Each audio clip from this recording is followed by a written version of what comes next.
Something incredible about languages is to think that no matter how many thousands of them may exist all around the world, none is equal to another. Yes, lots have matching roots, so of course they look alike. But same as the DNA, each language is unique. Each language has a singular background, so linguistic aspects certainly differ about each other too. Phonetics is perhaps one of the most interesting aspects to start with. So first, I want to get into this, approaching the Spanish language precisely from that outlook, the one related to sounds. To do so, I will start by reading a short story by Rafael Pombo. He was a Colombian writer, well known today mainly for his children's tales, which are in force even though they were published more than 150 years ago. One of his most popular stories is The Poor Old Woman. This one ironically narrates the life of an old woman who lives surrounded by luxuries, but the story is told as if she were poor. The idea is that from now on, you'll be able to identify by yourself what are the remarkable sounds of Spanish, what are those that tend to recur, or, put differently, where is, phonetically speaking, its essence? What makes Spanish so attractive and so actually you want to learn it? And the story says,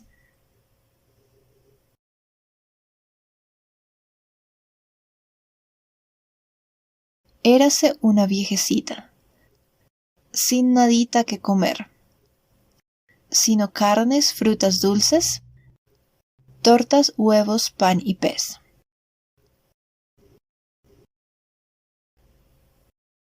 Bebía caldo, chocolate, leche, vino, té y café. Y la pobre no encontraba qué comer ni qué beber.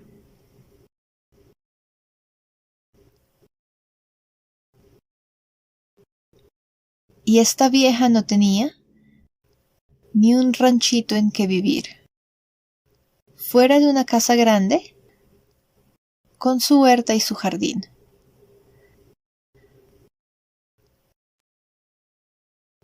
Nunca tuvo en qué sentarse, sino sillas y sofás, con banquitos y cojines, y el resorte al espaldar.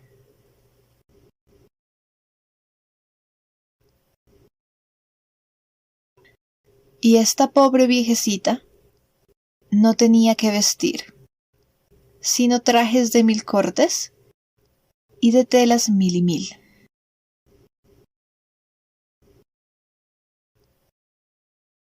Se murió de mal de arrugas, ya encorvada como un 3, y jamás volvió a quejarse, ni de hambre ni de sed.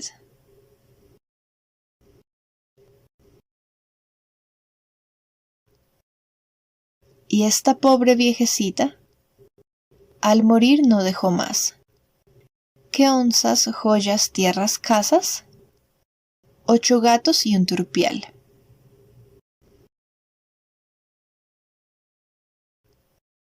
Duerma en paz y Dios permita que logremos disfrutar las pobrezas de esa pobre y morir del mismo mal.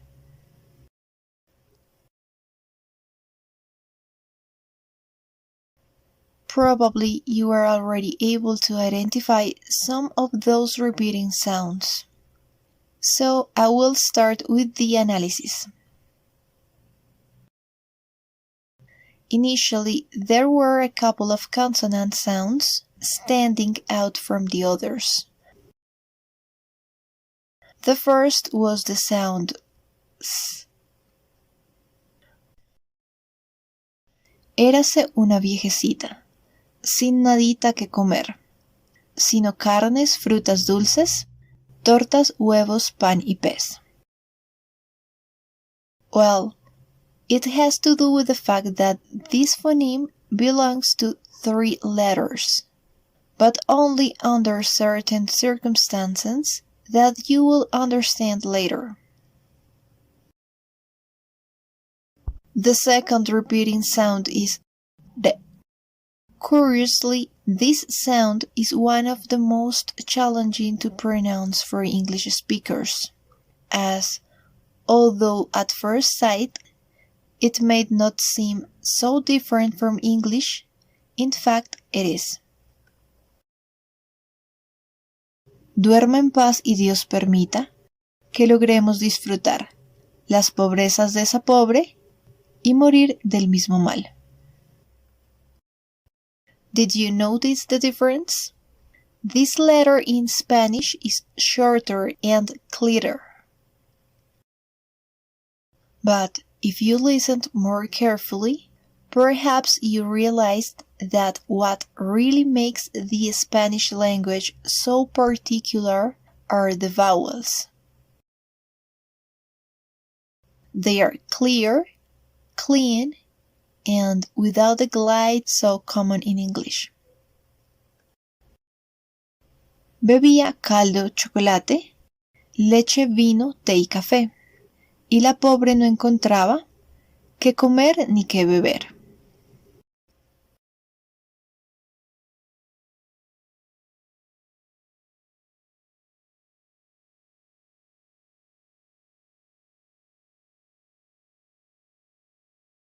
It implies that is this mixture of those consonants as well as short and clear vowels the first impression about the language for a non-native speaker. There are multiple variations regarding the intonation, depending on the country and the region. But remember, this course is oriented on the Spanish spoken in Latin America, more specifically in Bogotá, Colombia. And this is how it sounds like.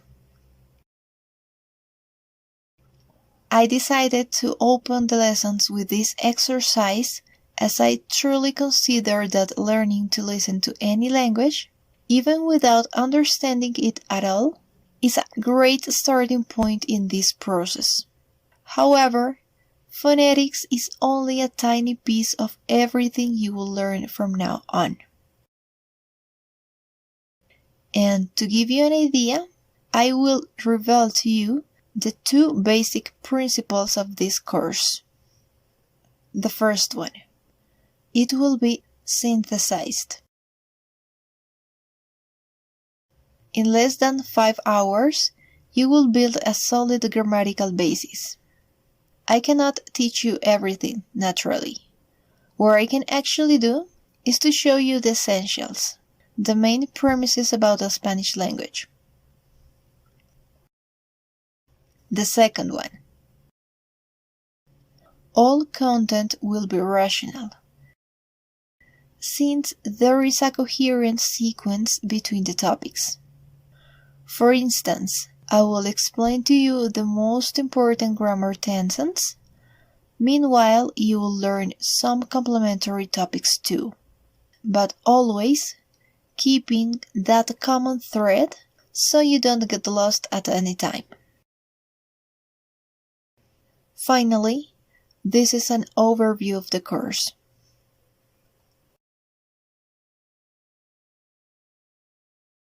It will be distributed in 29 lessons divided into first and second section.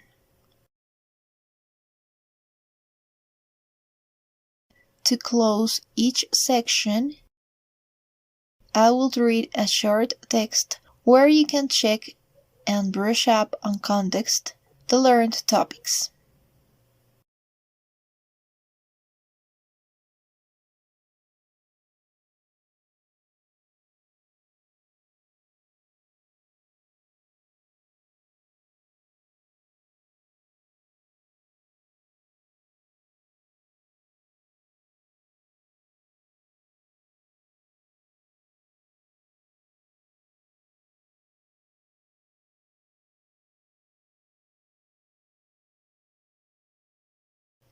Also, above in the title bar, you'll see the topic or topics the lesson is about. This with the purpose that you don't miss out on the common thread, as well as you can have an overview of your progress.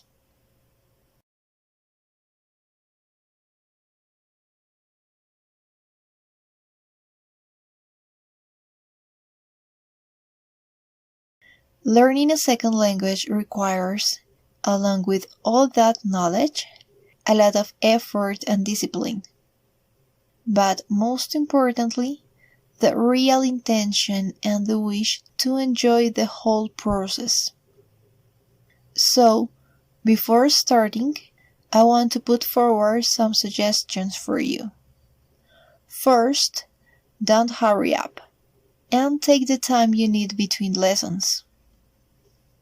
This because although the difficulty increases gradually, the videos are plenty of information.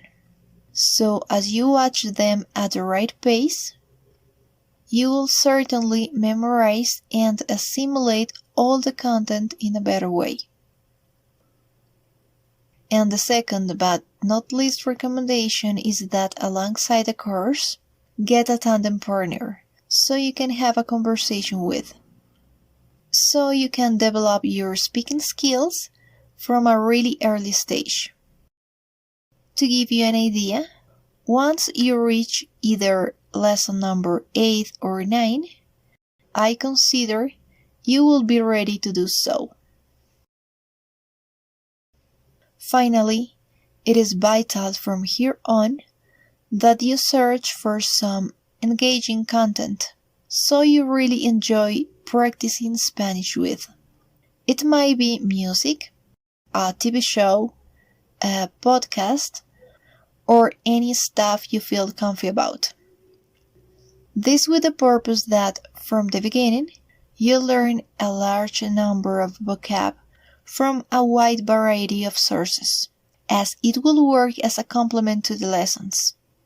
Actually, this course is not oriented to teaching you a significant amount of words, but to clear up why and how to make use of them.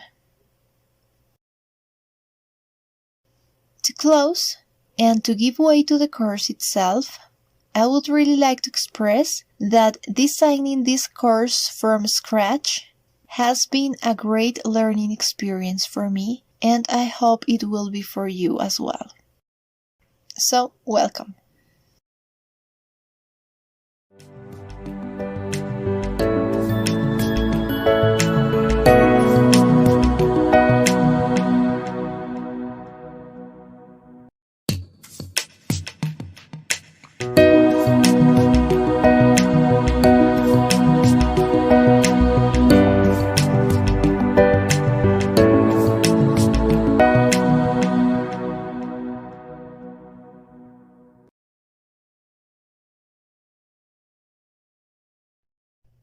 Before saying anything else, I want you to know that pronunciation is perhaps one of the easiest aspects of Spanish language. To prove it, I will repeat a verse from the story I showed you in the previous video. But first, I need you to become familiar with the vowels, which, despite being the same in English, they have a different pronunciation. A, E, I, O, U. Having this clear, now I'll read it. Y esta pobre viejecita, al morir no dejó más que onzas, joyas, tierras, casas, 8 gatos y un turpial. I bet that just by knowing the vowels and even without knowing the precise pronunciation of each word, you are able to follow the reading. This is because Spanish is considered an almost phonetic language. It implies that most of the time, there is a direct correlation between the written form of words and their sound. pobre, morir, turpial. I say almost because that's not always the case. There are exceptions. Sometimes the same letter changes its sound, depending on the letters around it. Viejecita, casas, ocho.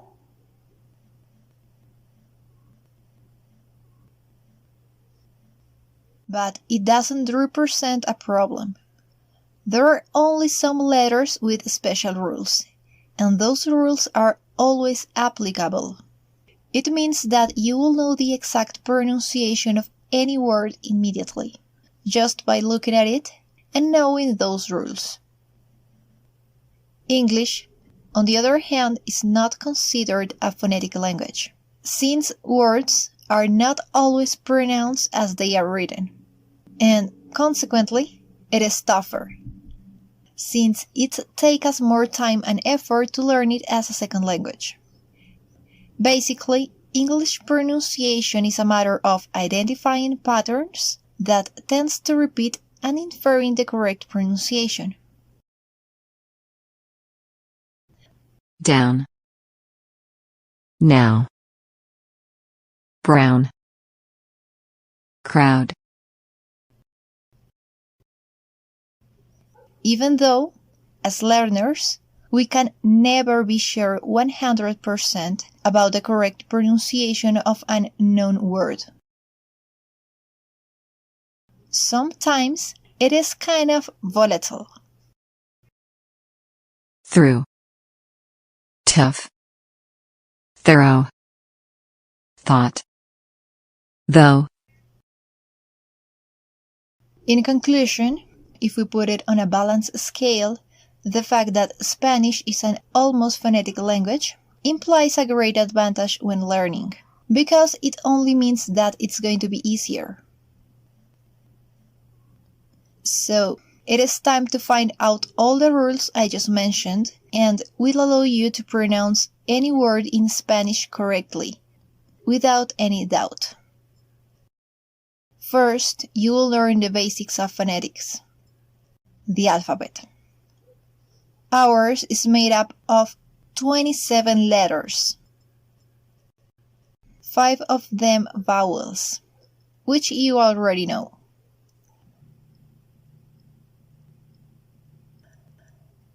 A,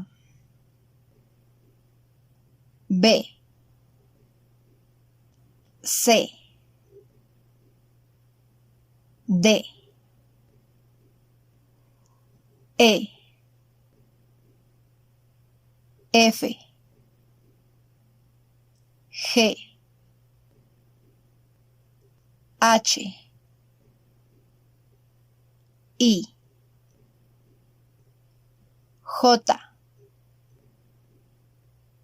K, L, M, N, Ñ, O, P, Q, R, S, T, U, V, W, X, Y, Z.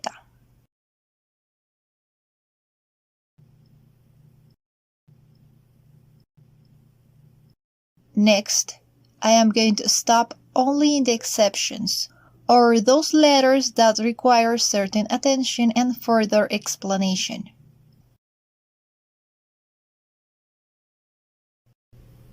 A. Animal. amor.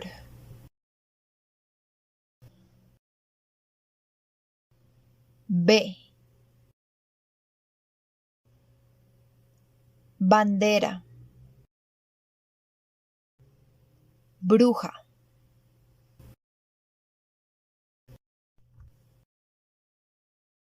C.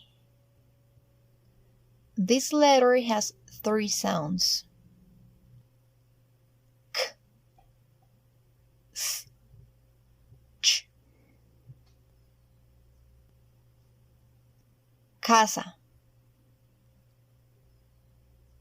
color,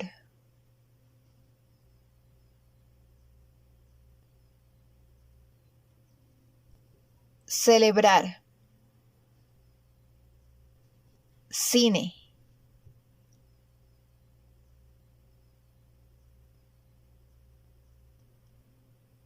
chaleco,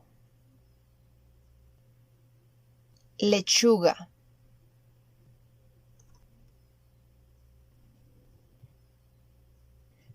D, dormir, diente,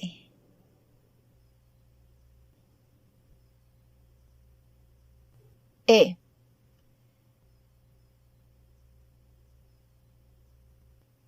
encontrar, edificio.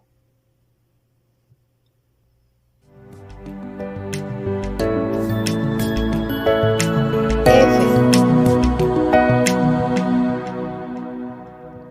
foca, fiesta.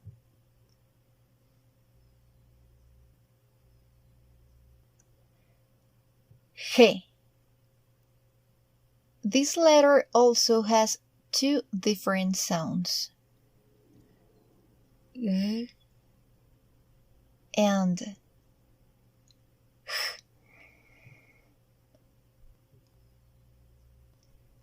Gracias. Gato.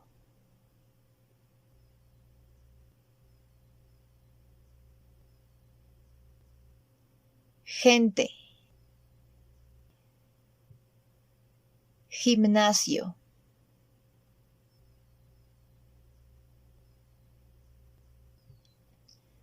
Guerra. Siguiente. Finally, there are words that require the pronunciation of the vowel U. For this, we have these 2 dots above the letter. They are called diéresis. Although the use of the diéresis is not very common in Spanish, it is necessary to know the rule. Pingüino. Vergüenza.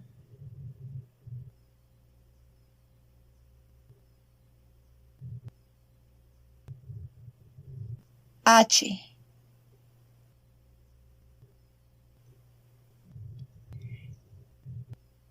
Helado. Ahora.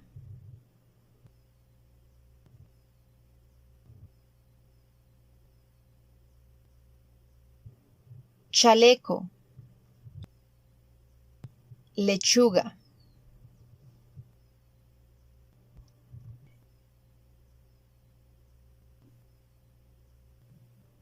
I. Imagen. Igual.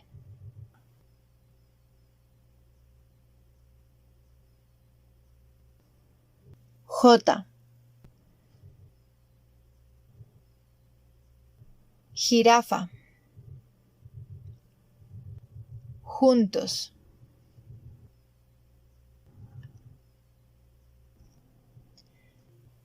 K. Kiosco. Koala.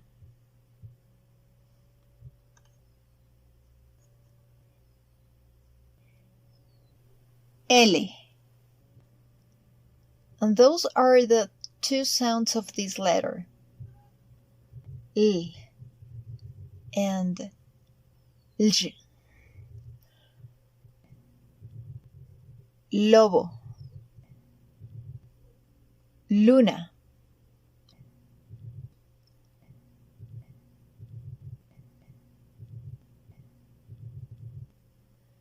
llorar, lluvia,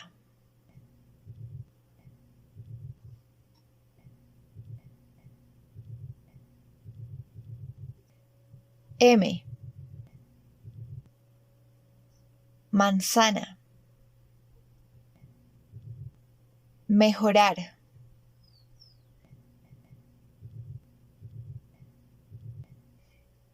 N, naranja, nombre,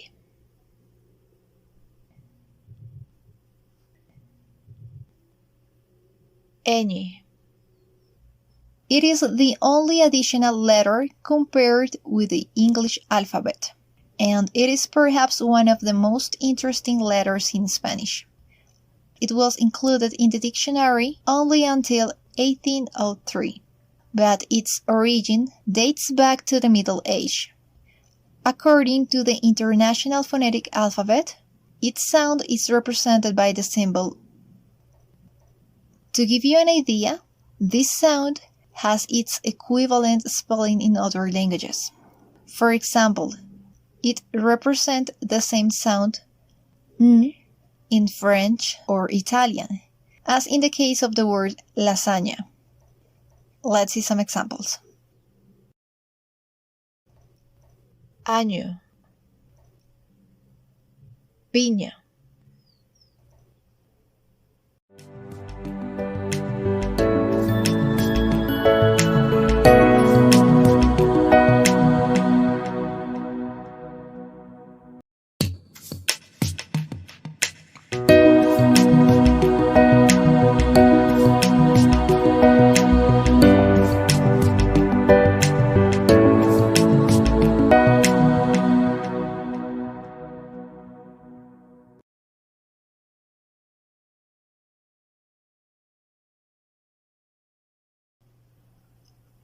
O,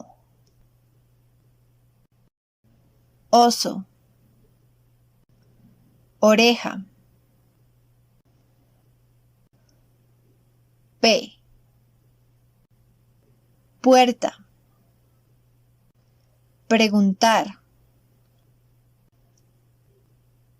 Q,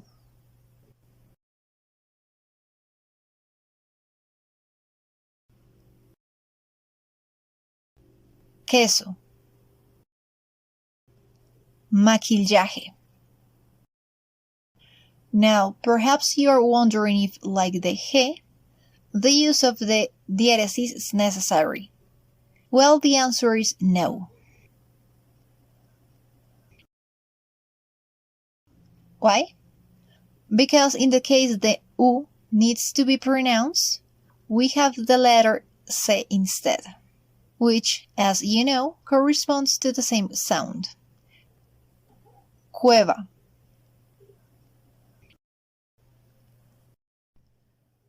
R. R. R. In Spanish, there are two different sounds for the letter R. The first one is soft, and the second one is strong, vibrant.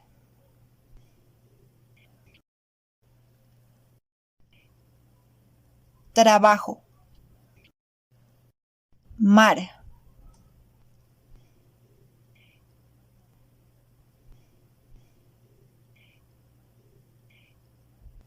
Perro. Ruido.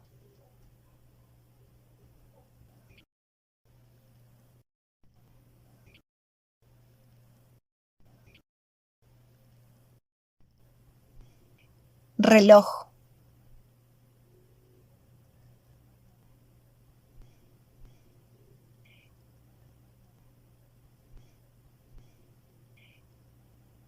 Sonrisa.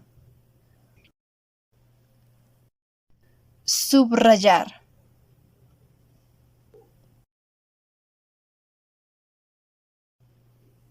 S. Sol. Sueño. T. Turismo. Tomate. Note that the pronunciation of the T is quite different from English. It's not tomate, but tomate.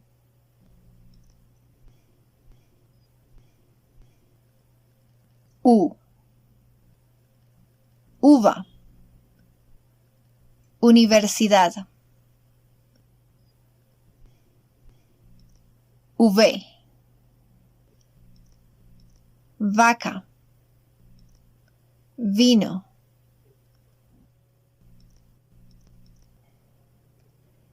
The letter W or W, or more common just W, only appears in words of foreign origin, and for that reason the original pronunciation is skipped. For instance, web, in the case of an English word, and Volkswagen, in the case of this German proper name.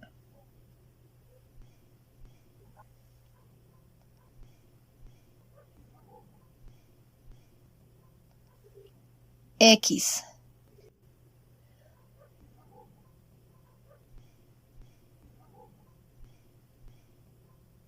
Generally, its pronunciation is X if it is in the middle of a word, which is the most common. Experiencia. Excusa.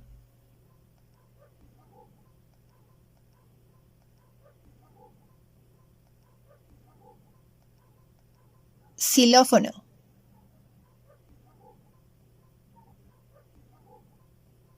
It is also worth saying that long ago, this letter took the sound of a J. So some places like Mexico still keeps that pronunciation. Actually, names like Jimena have taken that sound too. However, remember that in most languages, proper names generally don't have strict rules.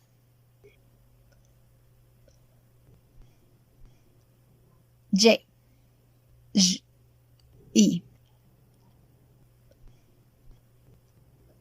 Ayudar. Yo.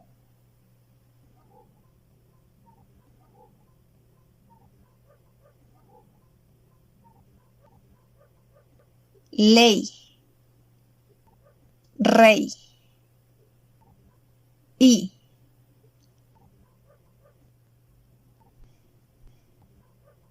Z. Zapato. Zorro. I strongly suggest to take notes of all these rules, but most importantly, don't hurry. Take your time to assimilate all this material. At this point, you already have almost all the necessary tools to pronounce correctly any word. Now you are able to read any text. Pronunciation of any foreign language is acquired mainly through practice and imitation. However, you can start by reading the list of the vocabulary you just learned, and of course, making the effort to remember their pronunciation. You try to do it out loud first. Then I will read the whole list.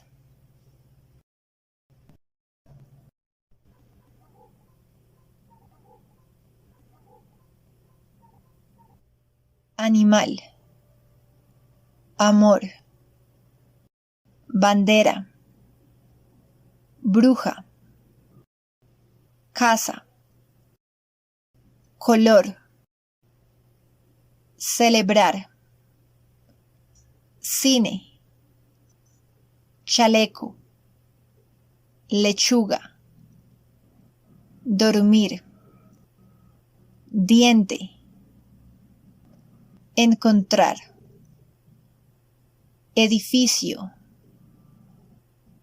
foca, fiesta, gracias, gato, gente, gimnasio, guerra, siguiente, pingüino, vergüenza, helado, ahora, imagen, igual, jirafa, juntos, kiosco, koala, lobo,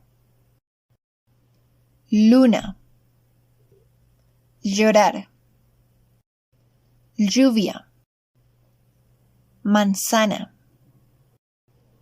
mejorar, naranja, nombre, año, piña, oso, oreja, puerta, preguntar, queso, maquillaje, cueva, trabajo, mar, perro, ruido, reloj, sonrisa, subrayar, sol, sueño, turismo, tomate, uva, universidad, vaca, vino, web, Volkswagen.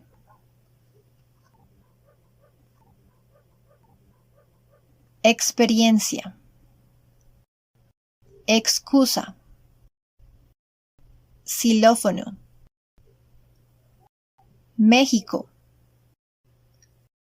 Jimena, ayudar, yo,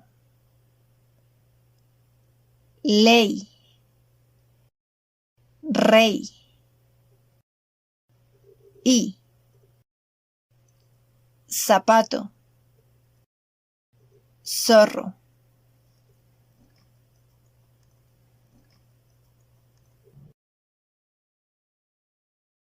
Now you may be wondering why I didn't stop to clear up the differences between C, Z, and S, and B and V. It has to do with a phenomenon in Spanish related to certain geographical areas. In the case of Latin American Spanish, there is no big difference between such phonemes.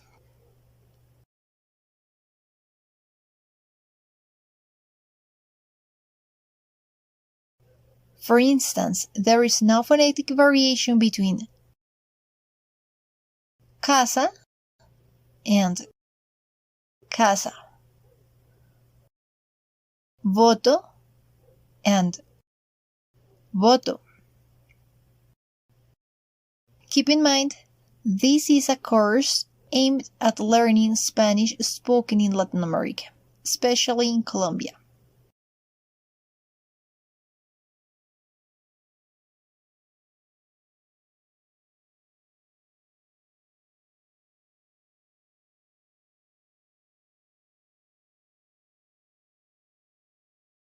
Just in case you have any doubts regarding the sound of the vowels, here's one more example, with a couple of words that have the same spelling in both languages. Radio, área.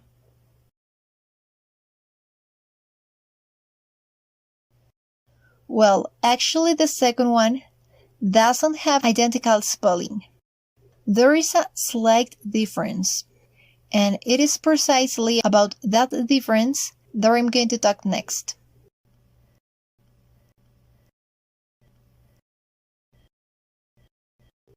There is a singular element in the words área, xilófono, and México.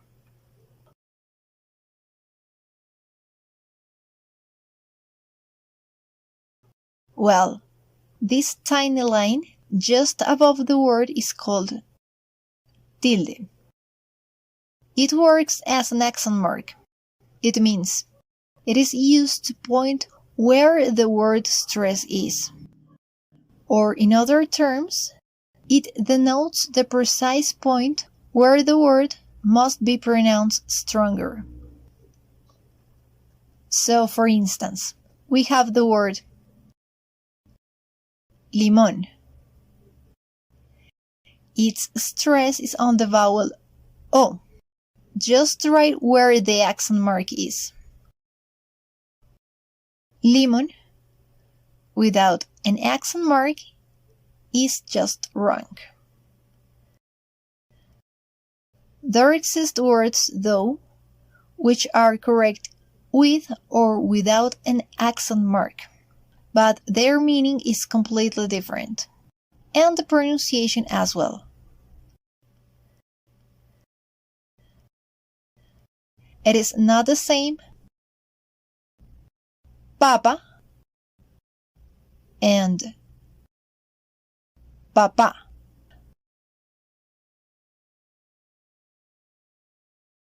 I know you may be wondering at this point,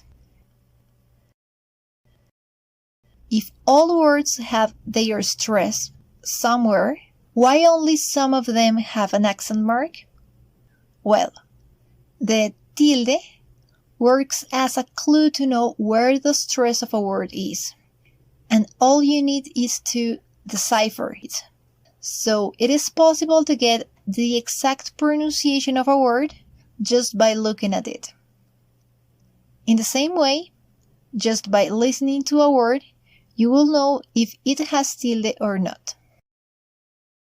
I'm aware that this doesn't answer the question in any way, but as the title of this lesson says, this is just an introduction.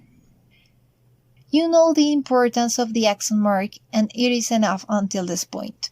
Anyway, in the following lesson, the number 4, I will explain everything related to Spanish accentuation in detail, and of course I will answer this question. My only recommendation is, don't forget the video and take the lesson later on, or even at the end of the course, when you consider it necessary.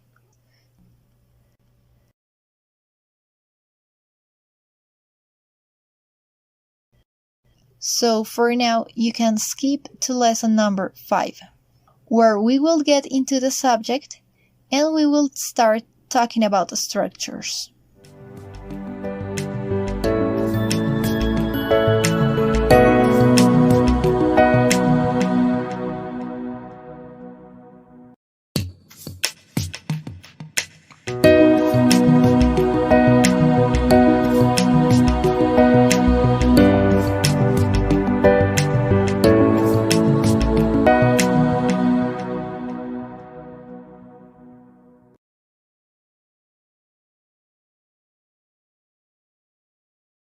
This special video was made for you to learn from scratch everything related to accentuation in Spanish.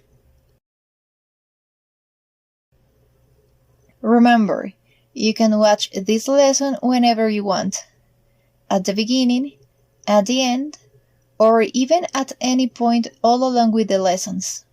when you feel it necessary. I only suggest that by this stage you have cleared all the pronunciation rules previously learned, as they are crucial to understanding this matter in its entirety. Having said this, let's start. So far, you know how to pronounce all the letters of the alphabet. Theoretically, you could read any word in Spanish, as it is a phonetic language. However, something is missing. I told you already about a tiny line above some letters. This symbol is called tilde, and its English translation is simple: accent mark, only placed above the vowels a, e, I, o, u, and written from lower left to upper right. Now let's see what it is exactly for. The Spanish accent mark indicates where the tonic syllable of a word is, that is, where its stress is. Or put differently, which part of the word should be pronounced with more strength. It is not the same lápiz and lápiz. Well, lápiz is the proper way to say it. Now the question is, why don't all words have a tilde? How to know if a word has an accent mark or not? Well, to figure it out, I need you to know certain rules, but we will move step by step. So these are the steps for the proper use of the tilde. To start with, I will put as an example the word cuaderno, which means notebook. So at the end of the explanation, you will know if it must have tilde or not. First, divide the word into syllables.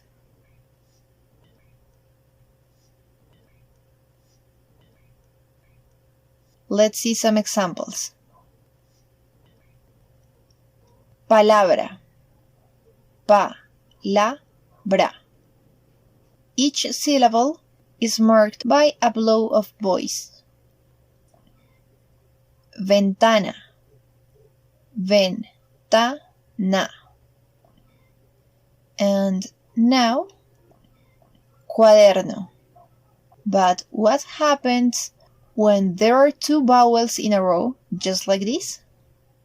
Here, it is not so easy, since we would not really know if the right thing is cuaderno or cu-a-der-no.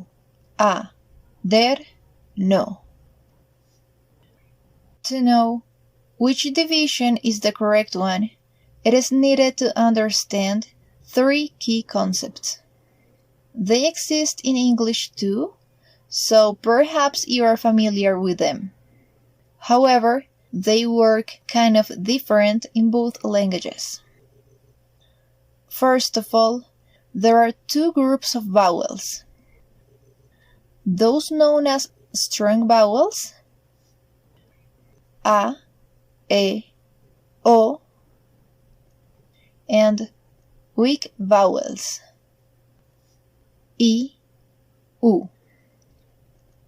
Having that clear, here are those concepts referring to the joining of vowels in the same syllable. It implies then they point us if vowels should be separated into different syllables or if, on the contrary, they should not.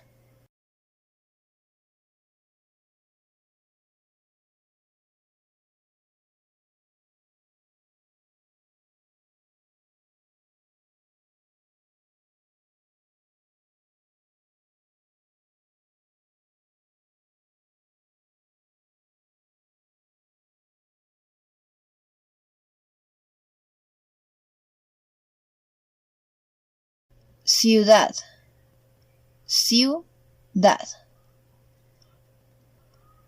Aire, aire. Buey. In this case, the y is placed at the end of the word. It means it is pronounced as e. And it is why it is also considered a vowel. Correo, co-re-o. Día, di-a.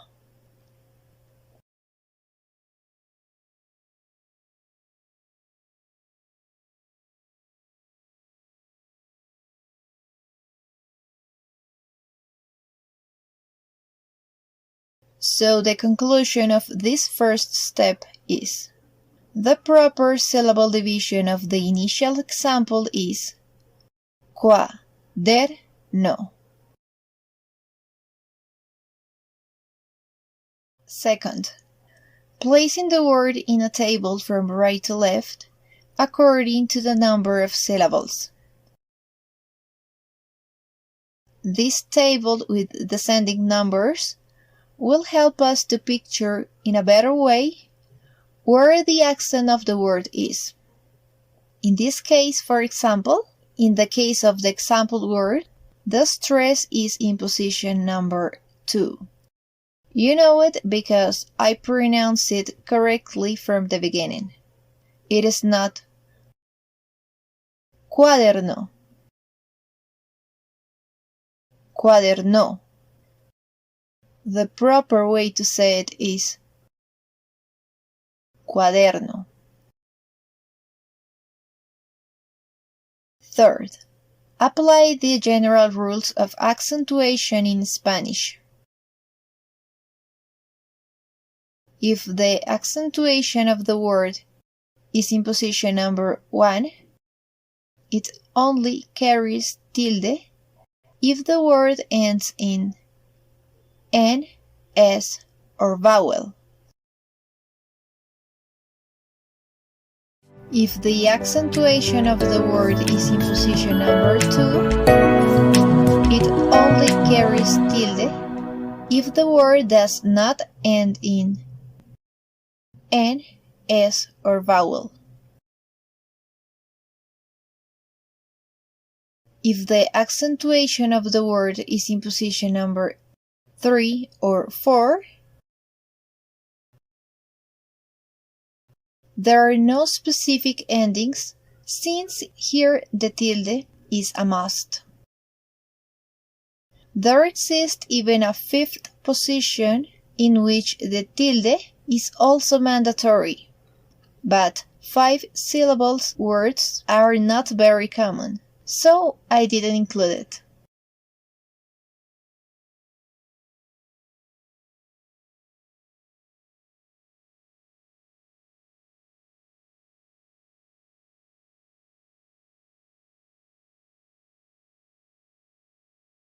Now, after carrying those 3 steps out, we come to a conclusion. The word of the initial example, cuaderno, has its accent in position number 2 and has a vowel ending. So, according to the accentuation rules, this word must not have tilde. As native speakers, we learned this at school, when we are around 8 years old. However, we don't memorize it as position number 1, 2, 3, or 4. We actually name the words with the stress in position number 1, agudas. Those with the stress in position number 2, graves. In position number 3, esdrújulas. And in position number 4, sobreesdrújulas. It is not extremely important that you learned by heart those names.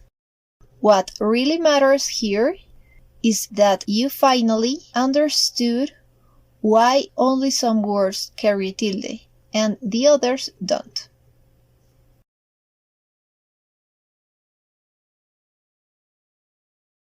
Do you remember the second type of hiatus? Well, if you look carefully, the word dia doesn't follow the rules I just explained. Theoretically, it should not have any tilde. It happens because that type of hiatus, the hiatus with a tilde, is an exception to the previous rule. It means when there is a strong vowel combined with a weak vowel, or vice versa, and the stress is on the weak one, this vowel must always have tilde. Día, raíz, baúl.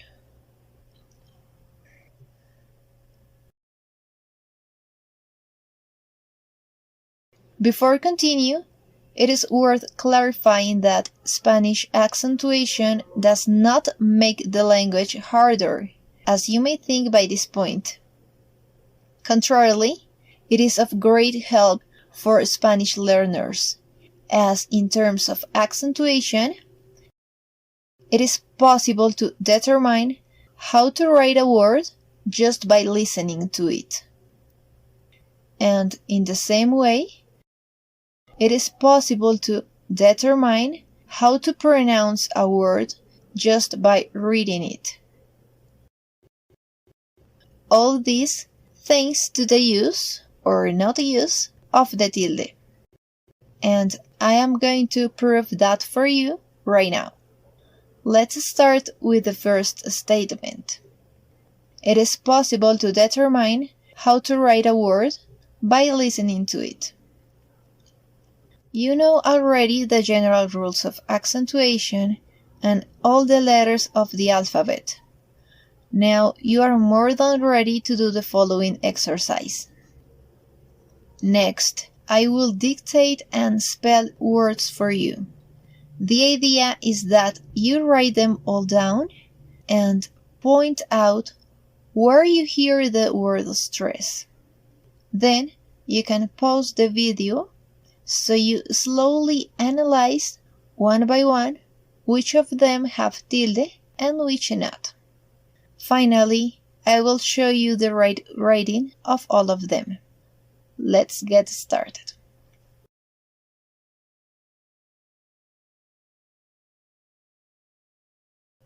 Café. C-A-F-E.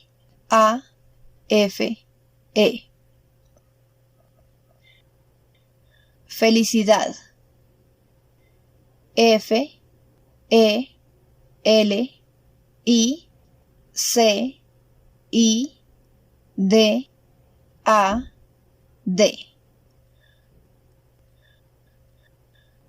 Policía. P-O-L-I-C-I-A.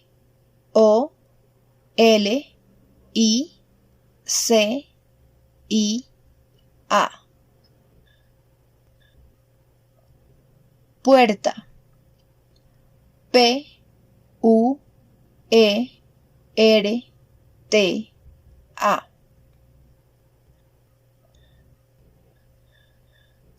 Palabra.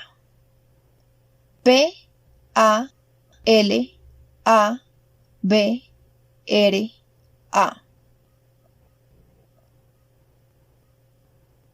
También. T-A-M-B-I-E-N.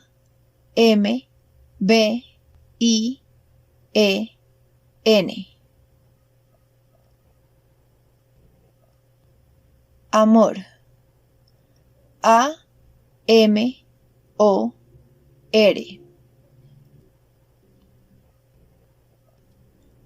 Árbol. A-R-B-O-L.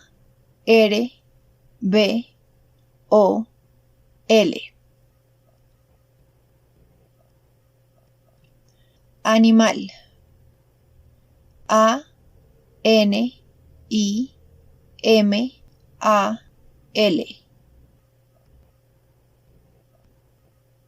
Película. P-E-L-I-C-U-L-A.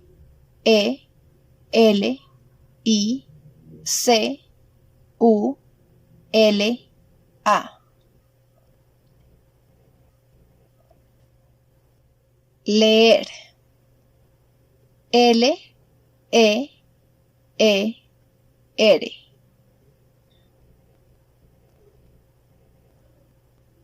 Uruguay. U-R-U-G-U-A-Y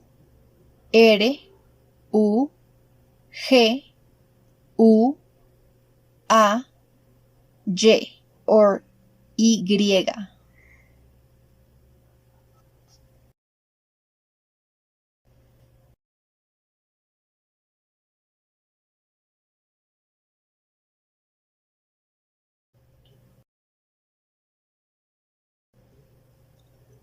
Next, you will see the correct spelling of the words and their corresponding translation.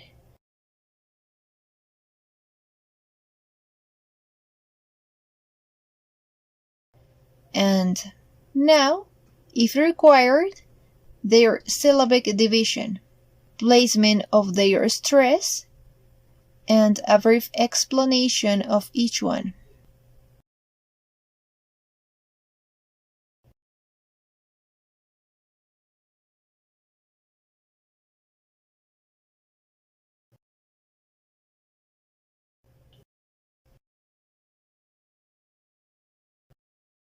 Now you will do the same exercise, but the other way around, so you can prove the second statement.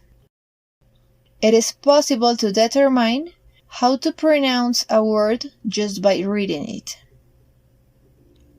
Once again, you will have a list of words, but this time you must be able to find out the correct pronunciation, all based on the general rules of accentuation. Eventually, I will read them all properly.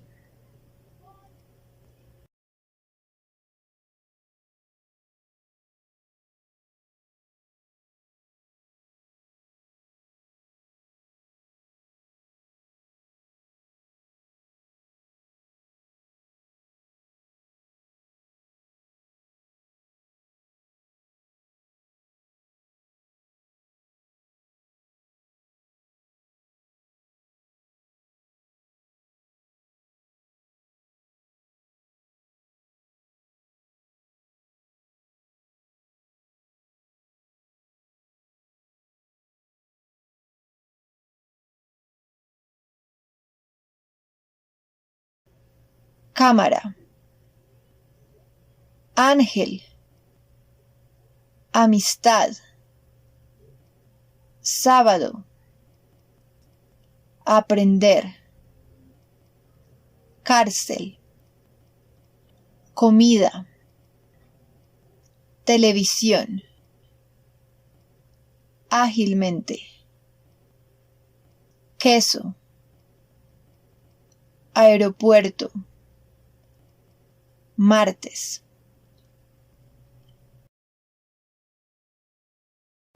Next, I will show you, just like the previous exercise, the correct division of the syllables and the placement of the stress in each word.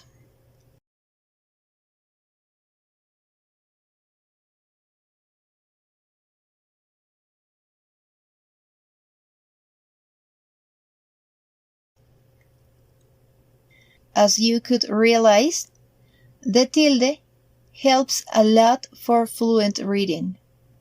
Contrarily, words without tilde require a bit more attention and focus. So that there is no doubt, here's a brief explanation too.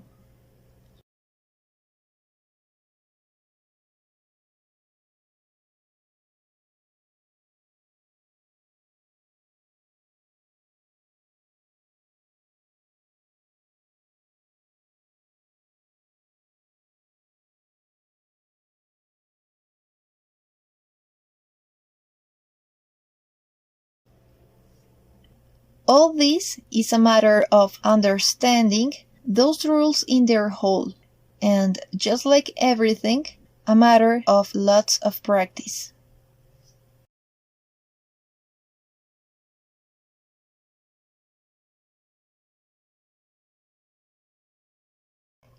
Finally, something quite relevant. As a general rule, single-syllabic words have not tilde.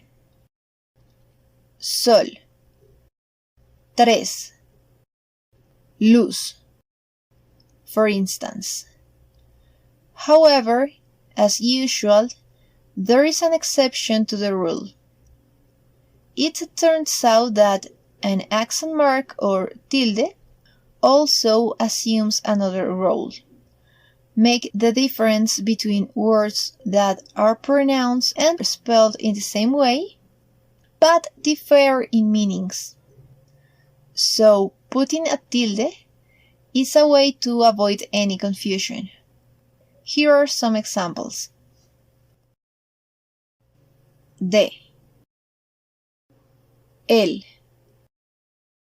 se, si, te, tú, mi. Don't worry if you have not ended up the lessons and you are not familiar with these words, because at some point I will explain them all. If, on the other hand, you have already finished the lessons, you can turn back to any of the videos and check more closely the accentuation of words. Then, you will realize that regarding pronunciation, everything will make more sense. In the same way, within this exception, we find also the question words. When they have an interrogative purpose, always have tilde. But when they assume another role, they have not any accent mark. ¿Cómo? ¿Cuándo? ¿Dónde? ¿Qué? ¿Quién? ¿Quiénes? ¿Por qué? Porque. Do you see it? Sounds are the same. However, this last example is an exception, as both writing and pronunciation change. ¿Por qué? With interrogative purpose are two words. Porque, on the contrary, belongs to the causal conjunctions, and it is only one word. Likewise, the word stress of porque is placed just where the tilde is, but the word stress of porque is placed right in the o. ¿Por qué? Porque.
Well, now we are going to get into the subject, so it is essential to start with the elemental. Regarding the order of the words, Spanish has the syntactic typology SVO: subject, verb, and object. And it is the most common order in the world's languages, especially in the Western ones. So the fact that you speak English as a mother tongue or a second language actually implies that it will be easier for you to assimilate Spanish.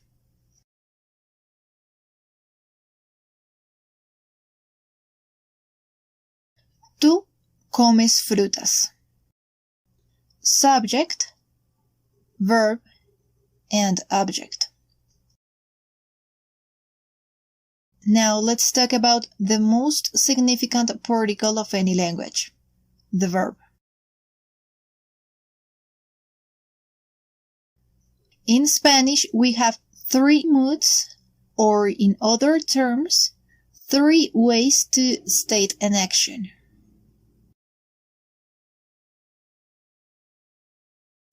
The indicative. Tú comes frutas. Imperative. Come frutas. And subjunctive. Que tú comas frutas. This verbal mood often goes undetected in English, so it requires a deeper explanation, and you will have it later at the proper time. On the other hand, as you can see, the word eat is different from each of the examples.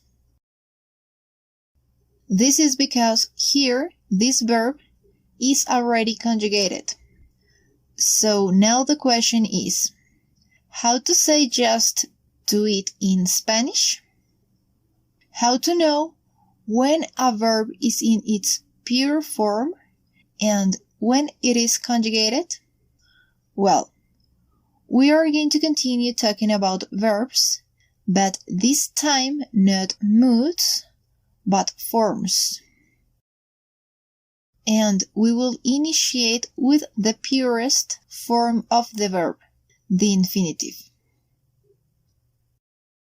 In English, we can recognize a verb in its infinitive form because of the particle to, just right before the verb. To be, to have, to eat, for instance. But without this particle within the verb itself, there is no way to know whether it is already conjugated or not. In Spanish, contrarily, it is pretty easy, because verbs only have 3 possible endings: ar, ir. Amar, comer, vivir. This only means that all words with these endings are actually verbs, and that they are in their infinitive form. Now, according to these endings, verbs are divided into 3 categories, and those categories work as guidelines. So please take notes of this because you are going to need this information later when we start to conjugate. Verbs with ar belong to the first conjugation, er, second conjugation, and it, third conjugation. Also, you should write down the parts of the verb. Later, you are going to see why it is so important. And they are the root and the ending.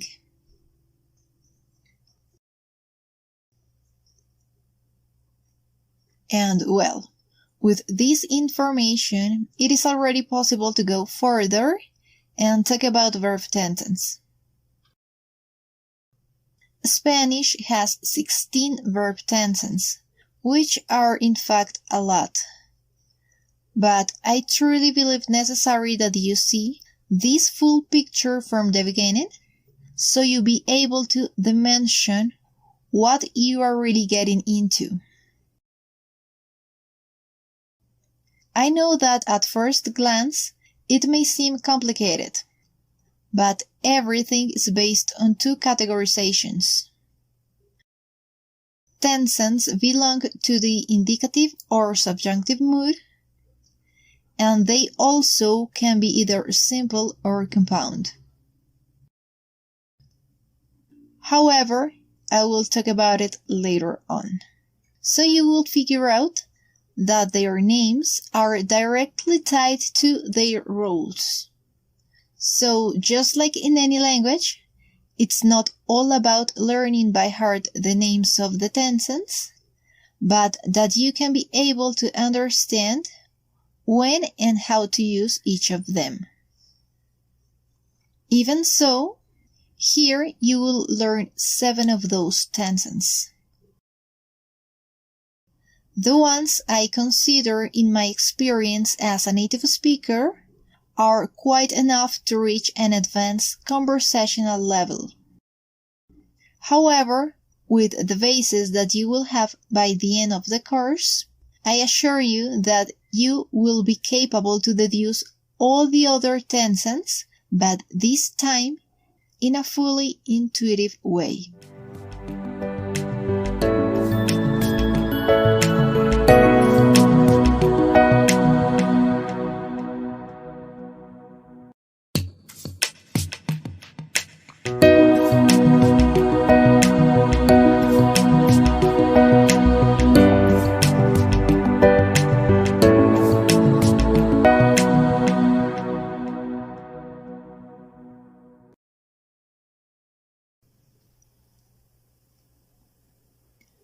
Well, before starting to talk about verb tenses and conjugation, it is a must to know the subject pronouns. And here these are: yo, tú, usted, él, ella, nosotros, ustedes, ellos. Yo, tú, usted, él, ella, nosotros, ustedes, ellos. Subject pronouns of English and Spanish differ in 3 key points.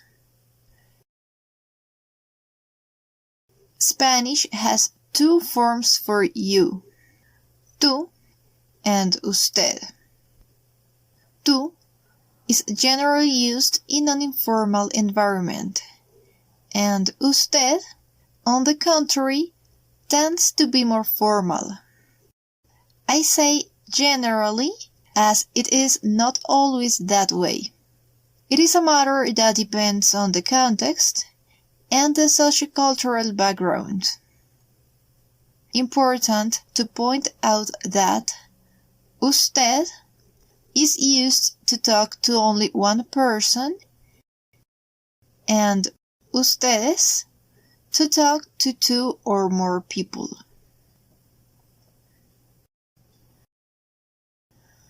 The pronouns we, nosotros, and they, ellos, also provide us with information about the gender of the subject. It implies that it is needed to spell out if the action is carried out by men or women. Nosotros, for men. Nosotras, for women. Ellos, for men. Ellas, for women. In Spanish, there is no pronoun it. Since to appoint an animal, it is possible to make use of the pronouns to. And for objects, demonstrative adjectives must be employed.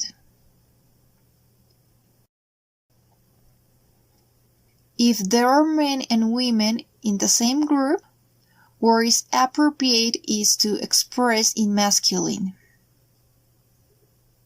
For tú and usted, in contrast to languages such as Arabic, in Spanish it is not necessary nor possible to specify if tú or usted is referring to a man or a woman. Same happens with ustedes, since the subjects can be men or women too.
Now you know the pronouns, so it is possible to start conjugating verbs.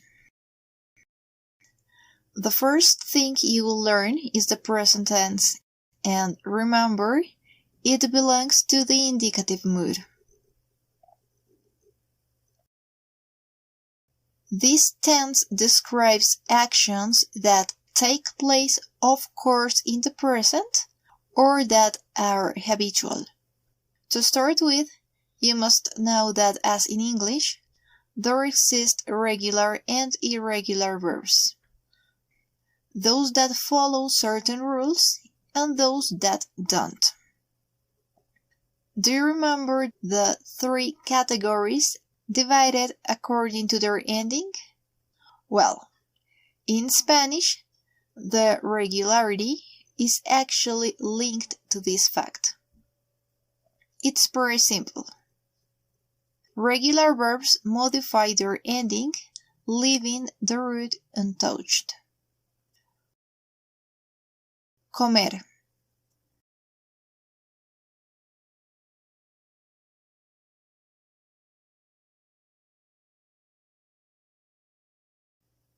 Yo como. Tú comes. Usted come. Él come. Ella come. Nosotros comemos. Ustedes comen. Ellos comen.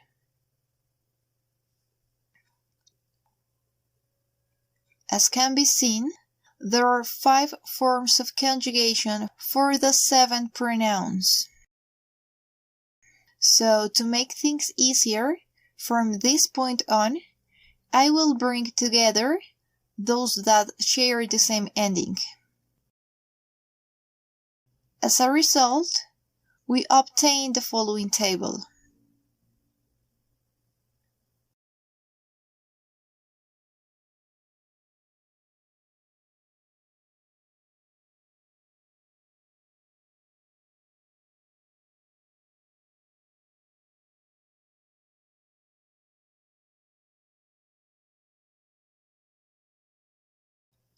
O, as, a, amos, an. O, es, hemos, en. O, es, imos, en.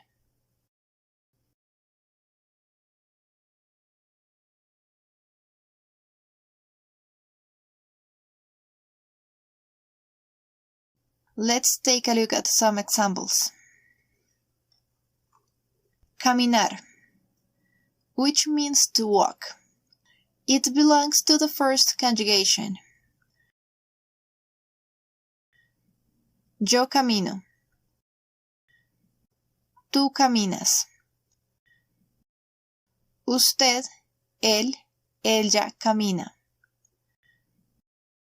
Nosotros caminamos. Ustedes, ellos caminan. Leer, to read. It belongs to the second conjugation. Keep in mind, there is the same vowel twice, one after another. So it is required to pronounce both. Leer. Yo leo. Tú lees.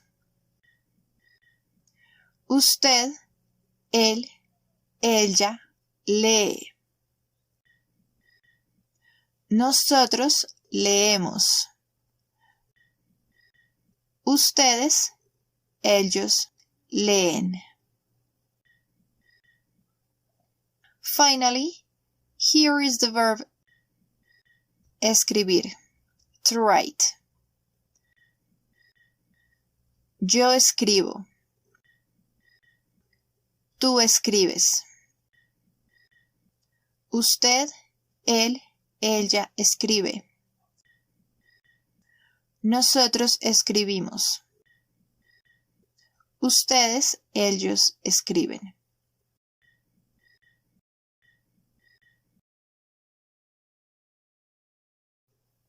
As I have already said, there are verbs that don't follow the previous conjugation model, merely because they are irregular. It only means that, despite adding the previous endings to, these verbs modify the root.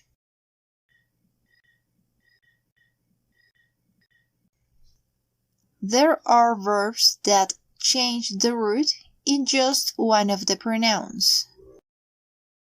such as traer. Yo traigo. Tú traes. Usted, él, ella trae. Nosotros traemos. Ustedes, ellos traen. But there are also some that change the root in various pronouns. Cerrar. Yo cierro. Tú cierras. Usted, él, ella cierra. Nosotros cerramos.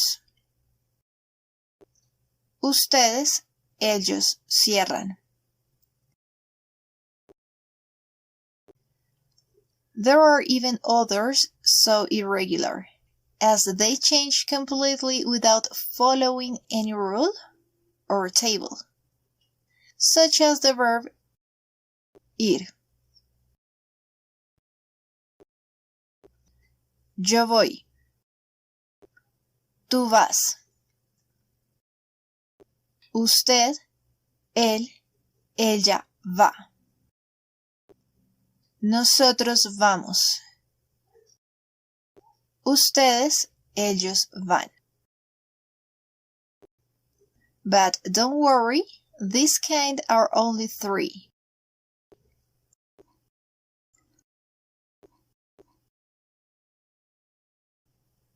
Ser. Soy, eres, es, somos, son. Estar. Estoy, estás, está, estamos, están. And ir. Remember, voy, vas, va, vamos, van. Now, here you will see some more irregular verbs. So, I would like to suggest something to you. You can search for the ones that you want to learn at first, or those that you consider the most relevant ones. Then, memorize them. So, gradually, you will add more and more verbs to your vocab, and eventually, you will notice that the conjugation will flow naturally. Decir. Digo, dices, dice, decimos, dicen. Hacer. Hago, haces, hace, hacemos, hacen. Conocer. Conozco, conoces, conoce, conocemos, conocen. Traer. Traigo, traes, trae, traemos, traen. Proteger. Protejo, proteges, protege, protegemos, protegen. Escoger. Escojo, escoges, escoge, escogemos, escogen. Cerrar.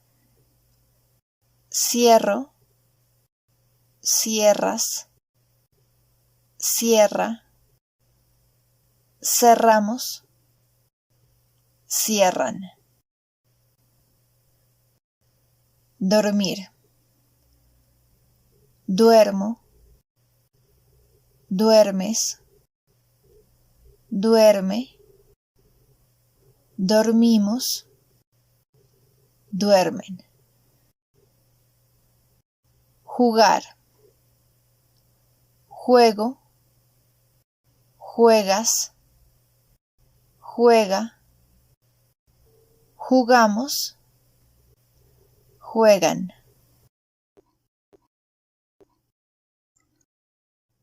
Ser, estar, ir, decir, hacer, conocer, traer, proteger, escoger, cerrar, dormir, jugar.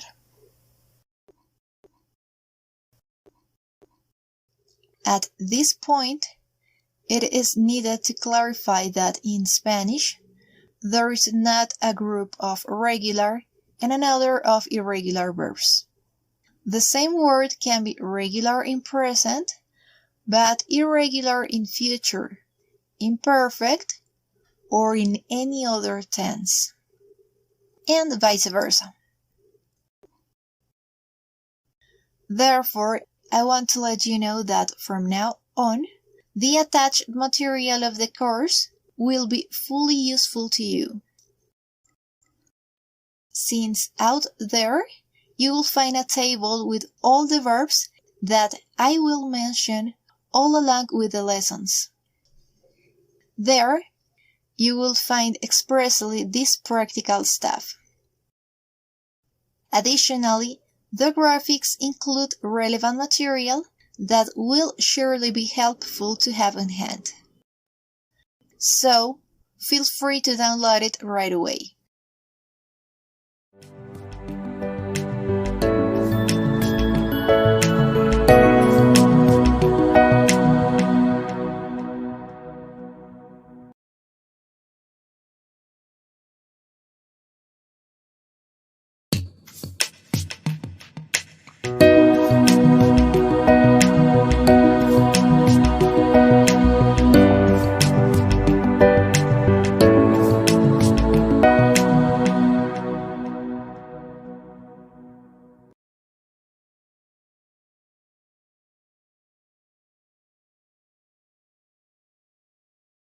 In the previous video, you learned the forms of conjugation in present of some irregular verbs. Most probably you realize that the first two are both translated as verb to be. However, in Spanish they are completely different. In fact, the correct distinction between estar and ser is one of the most demanding issues, and that's why it requires a more close explanation.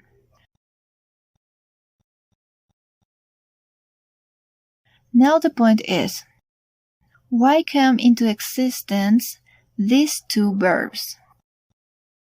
Where is estar for, and where is ser for?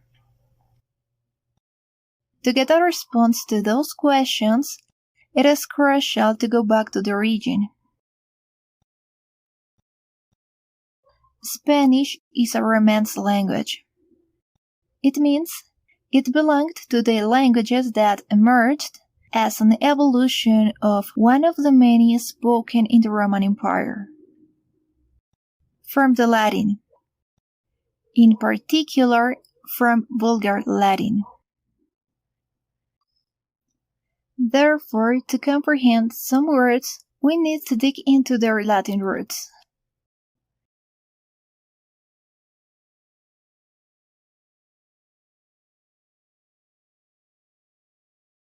Estar comes from the Latin stare, which meant to stand, while ser comes from both sedere, which meant to be sitting, as well as from ese, which meant both estar and ser. So yes, it was that ese, the root that somehow linked both verbs. Anyway, over the course of time, both lost their millennial meaning and evolved into the verbs that they are now. It is usual in all languages that when two words fulfill a similar purpose, either one of them takes over the role of both and the other merely disappears, or both remain, but each of them specializes and takes separate paths. And this was actually what happened to those verbs. At first, it may be confusing for Spanish learners, since what for native speakers flows naturally, it requires for foreigners a stronger immersion in the language. However, although it is complex to define a rule to know the proper usage of each verb, what I will do is to explain to you estar and ser in the easiest and most explicit way possible. Estar is related to the state, while the verb ser is related to the essence. Put differently, ser attributes to the subject what is part of its essence, something permanent, while estar attributes a state to it, a feature that is not of its own, but only transitory. Ser, permanent feature, estar, transitory feature. Ella está feliz. Now she is cheerful, but probably it's not always that way. Ella es feliz. Being cheerful is part of her personality. It is something inherent to her. Let's see another example. La olla está caliente. Right at the moment it is hot, but it is an issue that can change. La lava es caliente. Being hot is a feature of lava. It is a permanent characteristic. Eventually, all previous are the general rules, and they are applicable nearly always. However, you may find some exceptions along the way, but this should not be an obstacle, because, as with all aspects of any language, it is a matter of practice. Soon, you will see that the more you dive into the language, it will be more intuitive every time.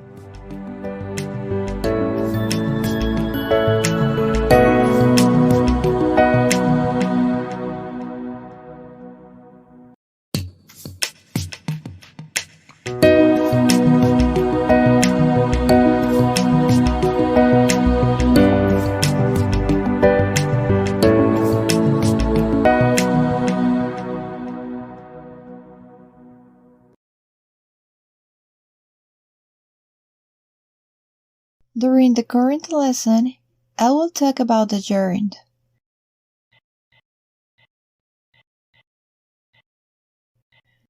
It is, as well as the infinitive and the participle, which you will find out later, a non-personal form of the verb. The gerund is directly related to the previous topic as the conjugated verb estar plus gerund point out an action in progress.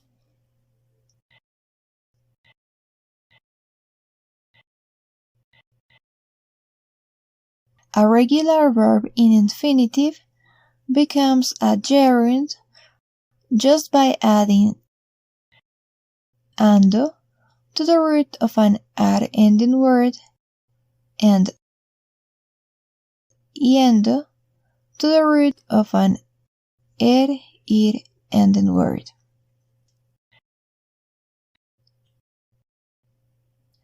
Caminar, caminando. Correr, corriendo.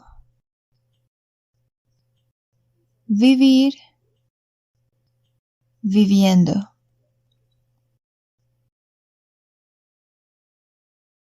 Next, I will show you some irregular verbs in their gerund form, so they don't follow the prior rule. Decir, diciendo. Dormir, durmiendo. Leer, leyendo. Don't forget that they are irregular because the root has been modified. Remember that verbs can be regular in a tense and irregular in others, and the same happens with the non-personal forms. For instance, leer is irregular in present, but its gerund, as you can see, has an irregular construction. Of course, this makes things a bit more complex, and the challenge is to know when a verb is irregular and when it is not. Fortunately, in the attached material, you have a guide about it. You recognize the structure now, so it is time to see an example in present with estar and the gerund form of the main verb. Yo estoy comiendo. Ella está leyendo.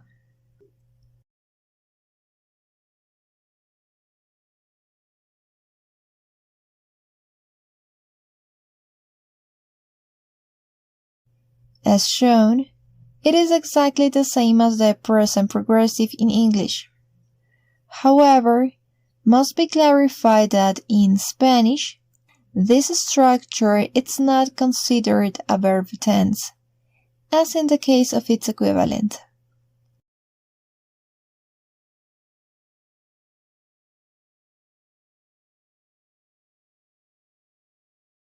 To finish, it is worth to mention that Spanish is a pro-drop language, pronoun drop language. It means that omits a pronoun.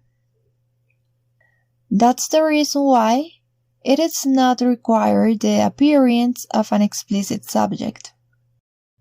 English, it's not pro-drop, so it becomes necessary to always indicate the subject.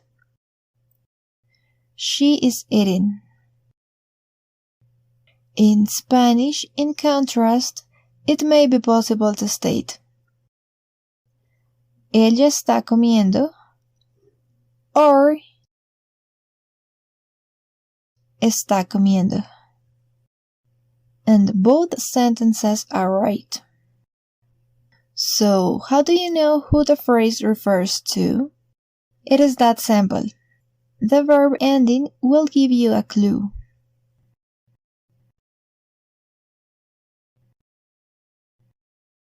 In this phrase, for instance, you can rule out yo, tú, nosotros, ustedes, and ellos. The only options left are él, ella, and usted. So, to know the proper answer, it is vital to be aware of the context. Now, if you are the sender of the message, and you want to be no doubt regarding the subject, you can mention it, and the statement will be right too. Therefore, from now on, I will put the subject in parentheses to indicate that it is optional.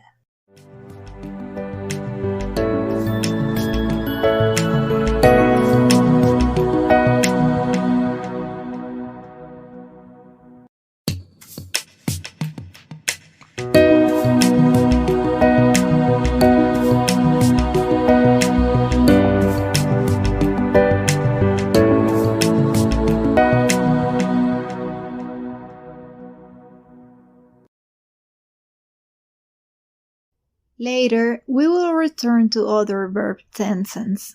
For now, we will talk about a matter quite important. Do you remember how some pronouns provide us with information about the gender of the subject? Put differently, if the action is carried out by men or women. Well, it has to do with something special about the Spanish language. The agreement between 4 elements: nouns, articles, adjectives, and pronouns. That's mandatory for a sentence to be coherent and meaningful. But what do they have to agree on? All these elements must agree on 2 factors: number and gender.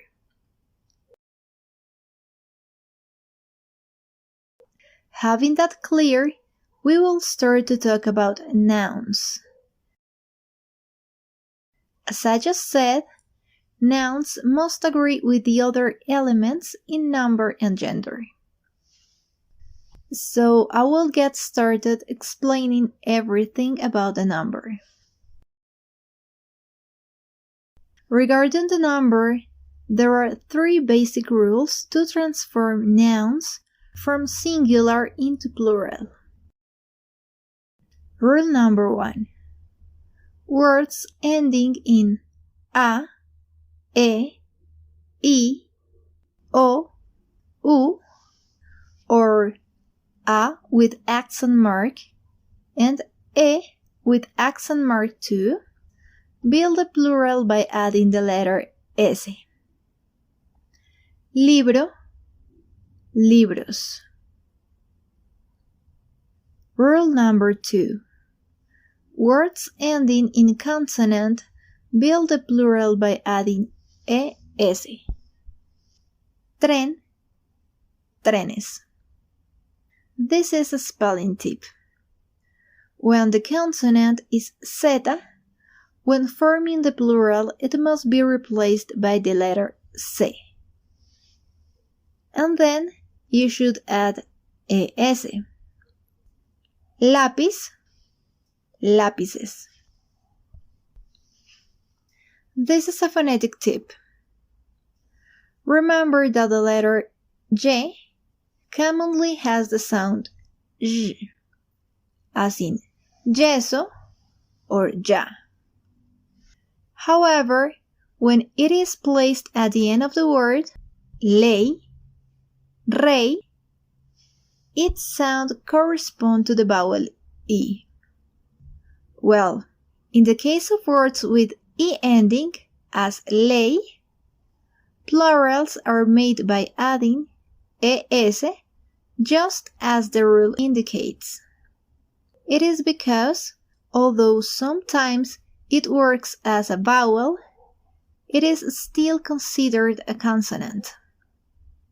Even so, the only thing to recall is that its sound does change. Why? Easy. Because the letter is no longer at the end, but in the middle of the word. Ley, leyes. Rule number 3. Singular words ending in s in an unstressed syllable don't change in plural. Martes, martes. Keep in mind that the final syllable must not have any accent mark. Because if so, the word just fits into the previous category. Autobús, autobuses. I am aware that at this point, the logic of accent marks seems to make no sense. But I assure you, once you watch the lesson about it, trust me, you will understand everything. Okay, these are the 3 rules to form the plural of nouns. Now we will talk about the gender. At first, it is essential to remark that all nouns in Spanish are either masculine or feminine gender. By gender, we mean a grammatical property that not necessarily have to do with biological gender. But why that matters so much? Basically, the agreement between the 4 elements previously mentioned revolves around the noun. So the first step is to identify if a noun is masculine or feminine. For English speakers, though, it can be challenging to recognize which words are masculine and which are feminine. Well, there are some really easy to infer. Hombre, masculine, mujer, feminine. And others not so much. Agua, masculine, cárcel, feminine. Also, there are nouns that can be either masculine or feminine depending on their ending. It can be linked to biological aspects. Niño, niña. But also occupations suitable to both genders. Ingeniero, ingeniera, where the letter O denotes a masculine noun and the letter a feminine noun. There exist some general rules to try to guess the gender of a noun. However, these rules are full of exceptions, so I prefer not to mention them. However, what I can really do is to tell you one of the best strategies to memorize the gender. Learn the word along with the corresponding article. But we will talk about it in the next lesson.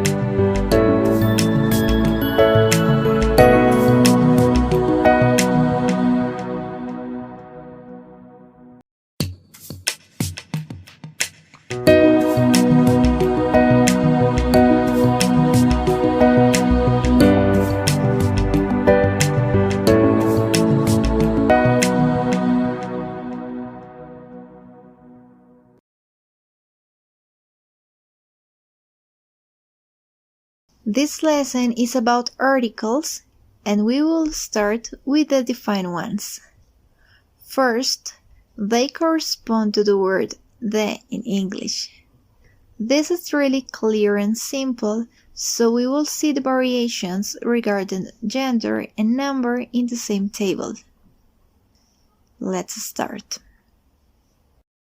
La, el, las, los.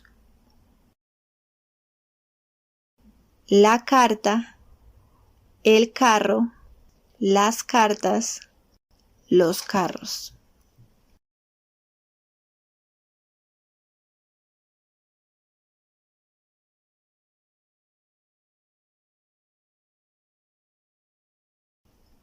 There exists a fifth article that is considered neutral. Lo. I want to highlight that there is not a neutral third gender, as in German, for instance. In Spanish, there exist only 2. So, what's the logic of having a neutral article? Well, the neutral article lo turns adjectives and some adverbs into nouns. Lo doesn't have a counterpart in English. However, it has a pair of equivalent expressions. The adjective thing and how adjective. But let's check it better with an example. Lo bonito de la vida. Lo bonita que es la vida. In the case of lo bonito, you should keep in mind that the adjective must always be singular masculine. On the other hand, when lo has the sense of how, the adjective must agree in number and gender with the noun which is being spoken about. But you don't have to worry about it now, because you will have a deeper explanation of everything regarding adjectives in the next lesson. Anyway, it is good to take note of this. Finally, when lo has the sense of how, it must be included the word que. In English, that. I know that how pretty that it's life sounds a little bit weird, but in Spanish it is actually completely right. So don't forget.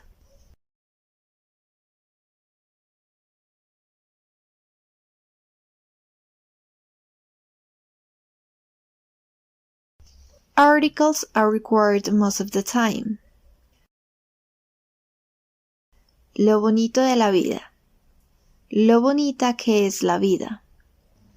In English, articles should be omitted, but in Spanish, generally they don't. La vida instead of just vida. Don't forget that the defined article el and the pronoun él are not the same. Although their pronunciation is identical, they fulfill completely separate roles. El carro es azul. Él es Oscar. Remember that one of the most effective ways to learn genders is by memorizing both the article and the noun simultaneously. La canción, el avión, la casa, el problema, la mano. Here you need to know that there are some nouns, both masculine and feminine.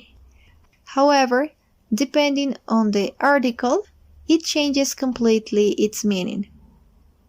El guía, la guía. Those were the defined articles. Now you will learn the indefinite ones. They correspond in English to a or an in singular and some in plural. Una, un, unas, unos. Una carta, un carro, unas cartas, unos carros.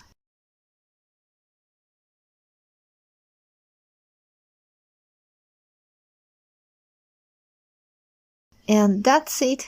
This is for now all you need to know about articles.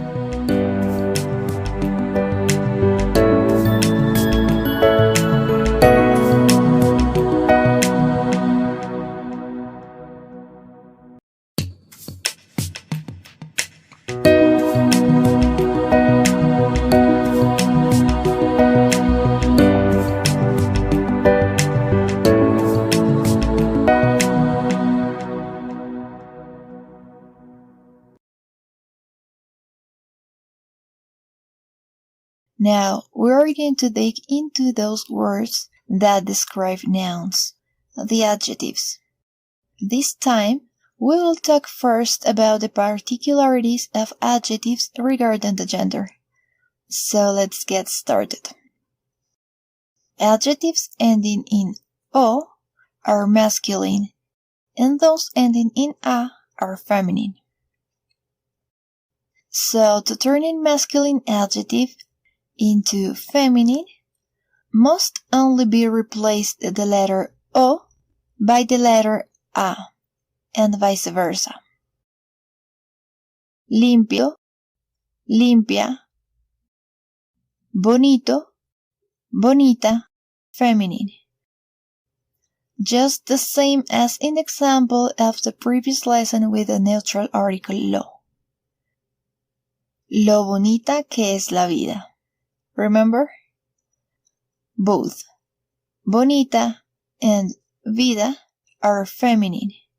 So this sentence is completely right, coherent, and meaningful. Masculine adjectives ending in ol, on, an, in, and es allow an a at the end to become feminine.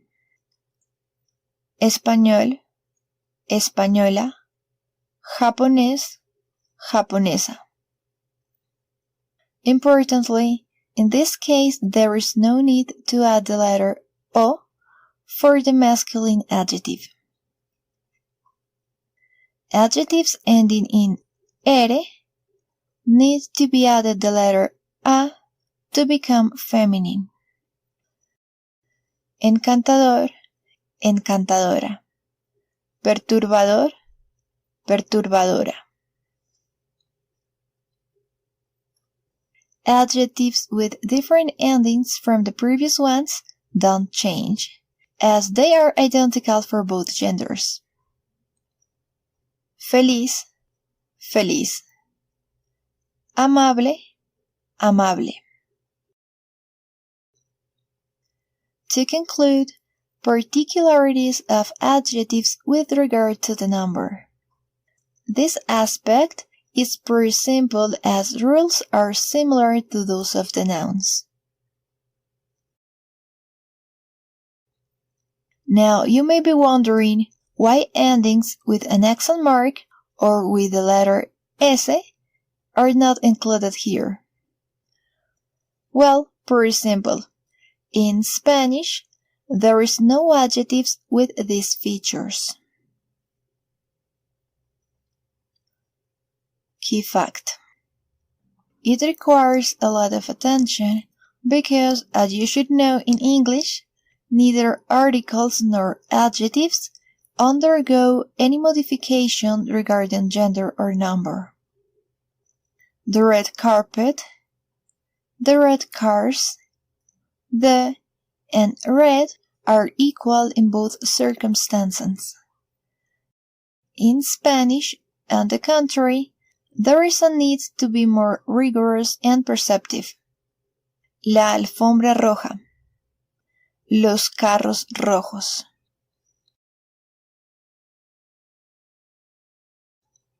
Now, as can be seen, here in those examples, the placement of the adjectives also varies with respect to its translation. And that's precisely what I'm about to explain to you. Broadly speaking, adjectives are placed after the noun. Ella es una escritora excelente. But it can be placed before too. Ella es una excelente escritora. This is because the position of adjectives with respect to the noun is more flexible. So it is rarely right or wrong. Anyway, as general rules, there exist the following. Indefinite adjectives, it means those that express that the quantity of the noun is inexact or approaching. They are placed before the noun.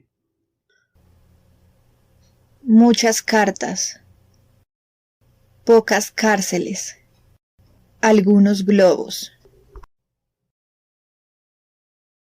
The adjectives primero, tercero, bueno, and malo are special.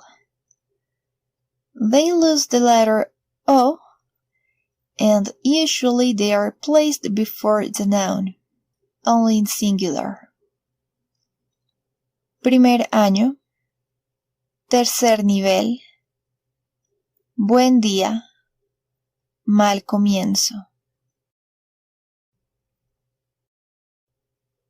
Just as in English, the participle of a verb can be used as an adjective too. So how to turn a verb in infinitive into participle? Well, just by adding to the root the particle ado for an ar ending verb, pintar, pintado, and ido for an ir ending word. Escoger, escogido. Consider that when the participle becomes an adjective, it must be treated as such. It means it must agree in gender and number with the noun. El cuadro pintado. La casa pintada. El hombre escogido. La mujer escogida. There are 3 remarkable exceptions that you should know, as they entirely change.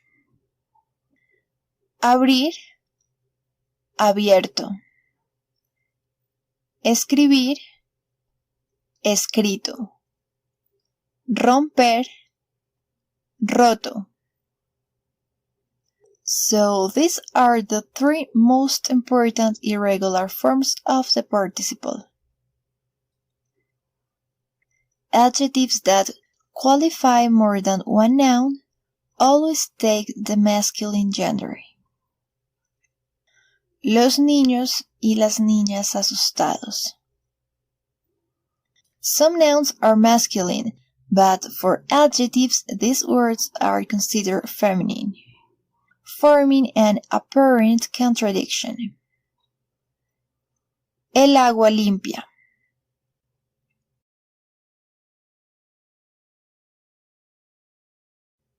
However, this happens only for phonetic reasons.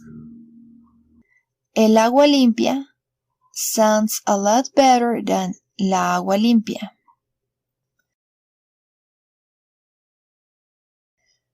El agua instead of la agua.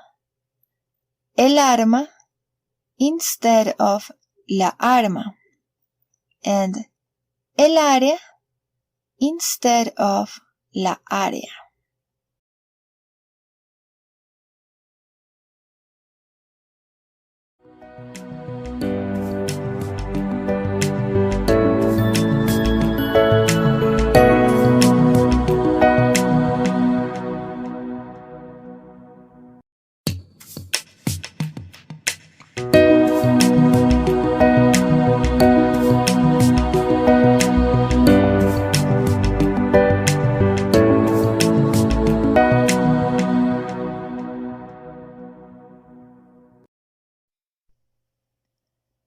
To conclude the agreement I have been speaking about, the only thing left to dig into is the pronouns.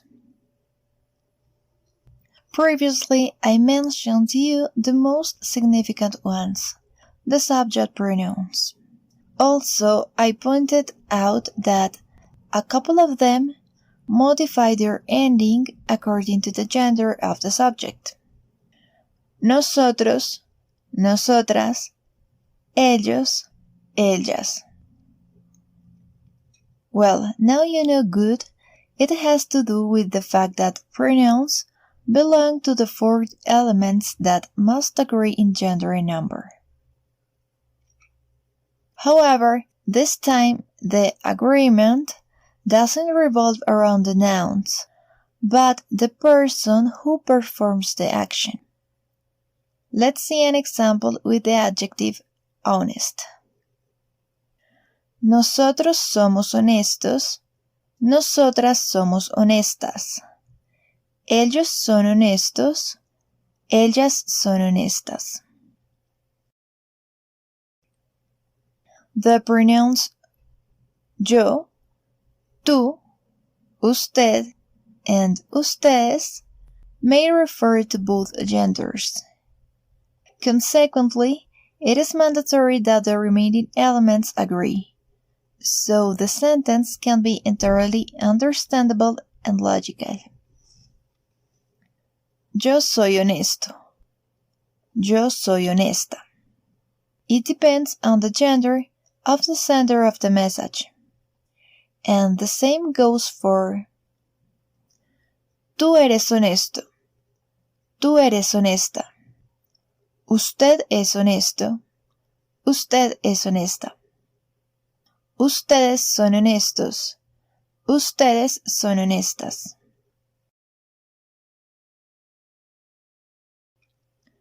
For él and ella, there exists only one possible choice.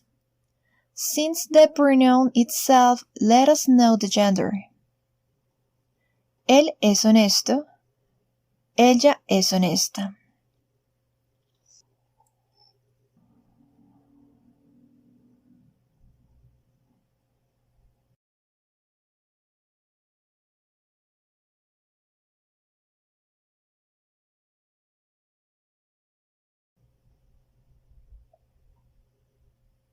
Finally, in terms of the agreement between nouns, articles, adjectives, and pronouns, the more you speak and write, it will be easier and easier to put all this theory into practice, so you become fluent in both written and oral form.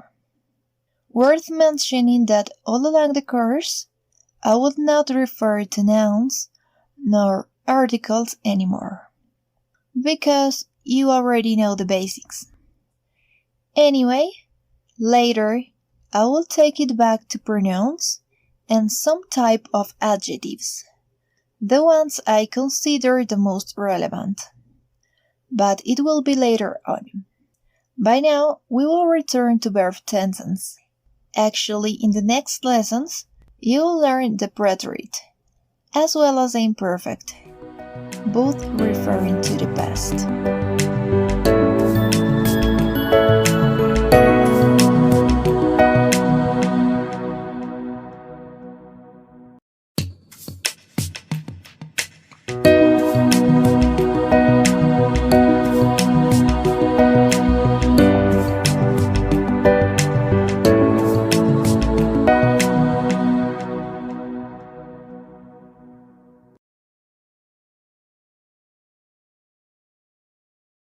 Now, during the next 3 lessons, you will learn everything regarding the past.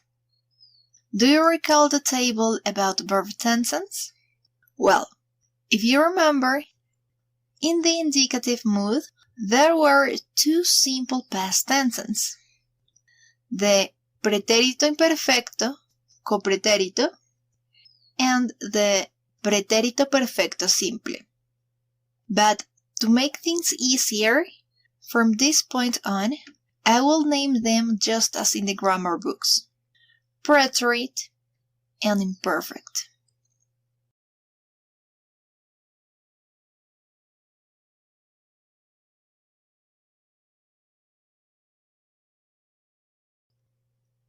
Initially, I will point out to you the structure of both, and afterward, I will talk about the main differences between them. Preterite. Those are the endings for regular verbs. Here, the second and the third conjugation match.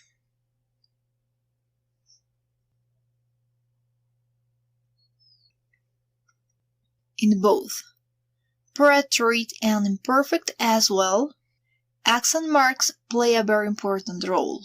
So just to remember, you can check this on lesson number 4 at the time you want, so you can fully understand everything regarding pronunciation and accentuation.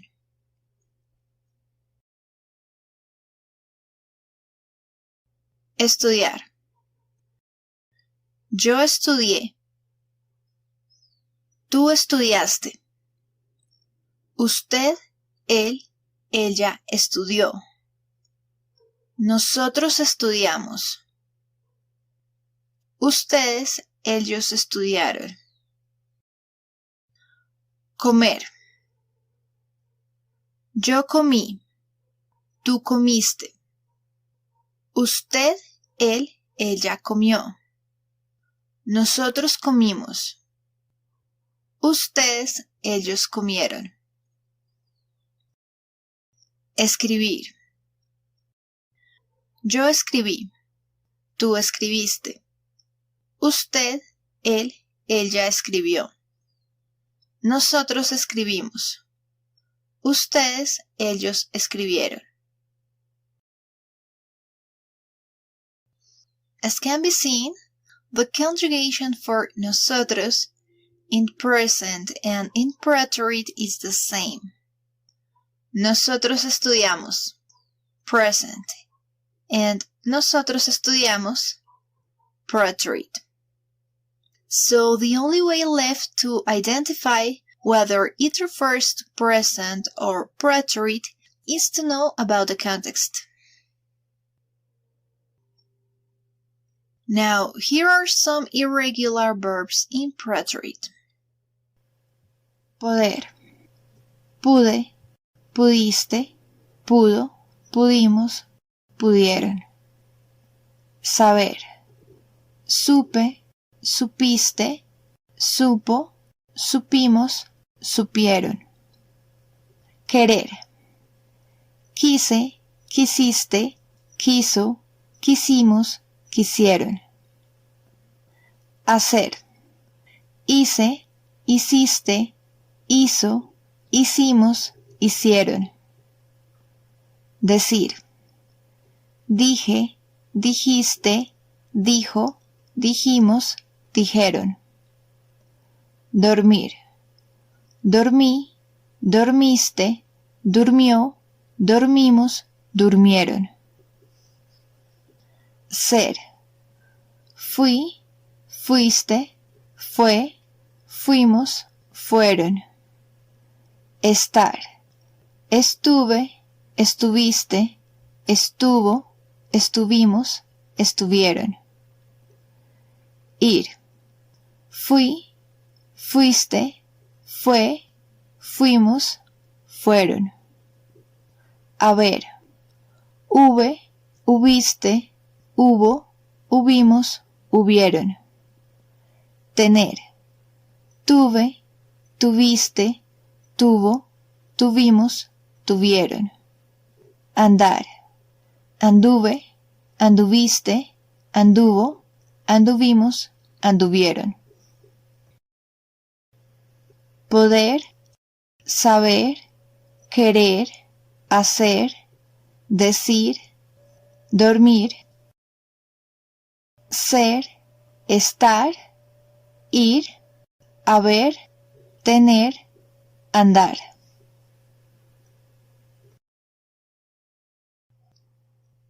As you may have noticed, ser and ir have both the same conjugation. Never mind, this will not cause any confusion if the context is taken into consideration.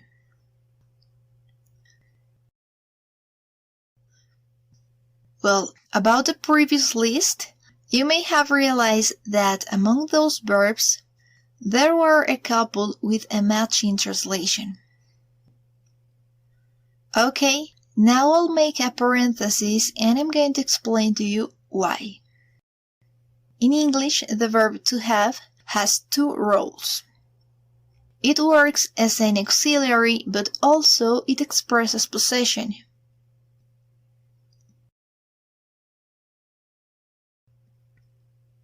The verb haber, to have, just like in English, it is essential in compound tenses too.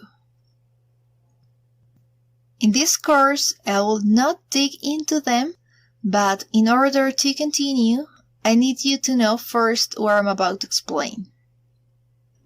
Same as with ser and estar to have evolved into two entirely separate words.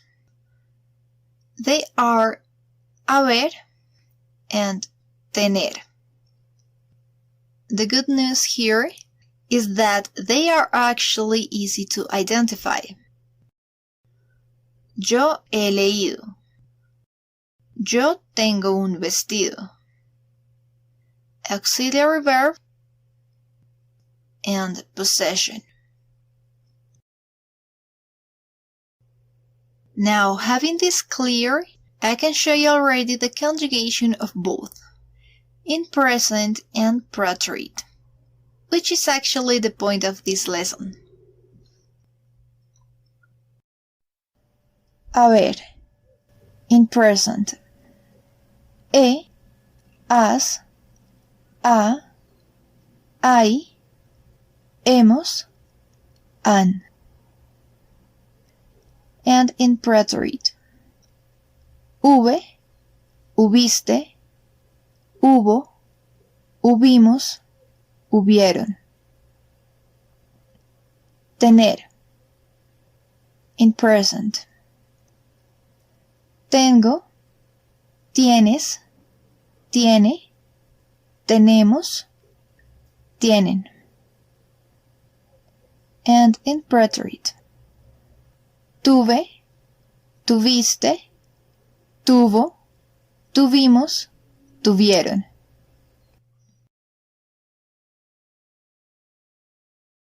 You may be wondering why the verb haber has two forms for usted, él, ella. A and I. As you know already, a works as an auxiliary in compound tenses, but I fills a very important role.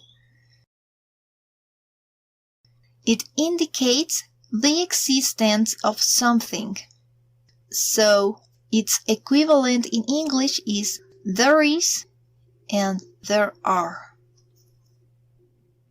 What you have to take into consideration is that this word is invariable, so it is the same for masculine, feminine, singular, and plural. Hay una persona. Hay muchas personas. Worth mentioning that the verb haber has two forms only in present. A for compound tenses and I to express there is or there are. In the other tenses, it must always agree with the conjugation of usted, él, ella. Hubo una persona. Hubo muchas personas. Remember, this word is always invariable, so it can be both there was or there were. Perhaps at some point it is possible for you to hear something like hubieron muchas personas, but that's completely wrong.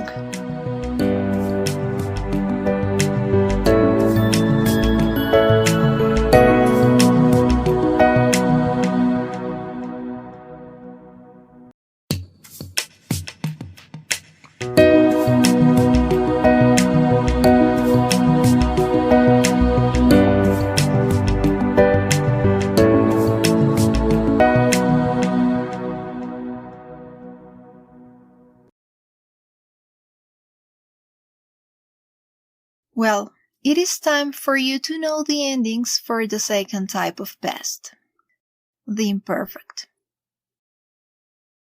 Here, the second and the third conjugations are the same too. Jugar. Yo jugaba, tú jugabas, usted, él, ella jugaba, nosotros jugábamos. Ustedes, ellos jugaban. Comer. Yo comía. Tú comías. Usted, él, ella comía. Nosotros comíamos. Ustedes, ellos comían. Salir. Yo salía. Tú salías. Usted, él, ella salía. Nosotros salíamos. Ustedes, ellos salían.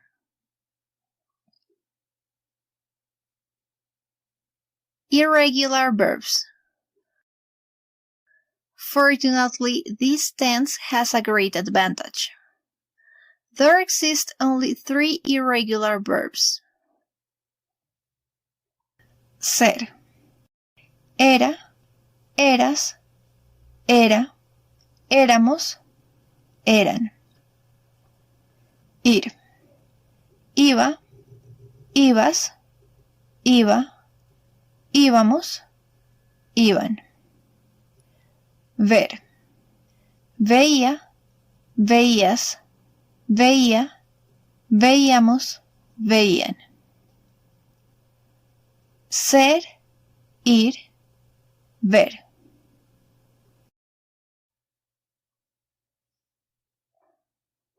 Don't forget that in order to indicate the existence of something, you must use the verb haber. But importantly, always the conjugated form for the pronouns usted, él, ella. Hay una persona. Hay muchas personas. Hubo una persona. Hubo muchas personas. And finally in imperfect. Había una persona. Había muchas personas.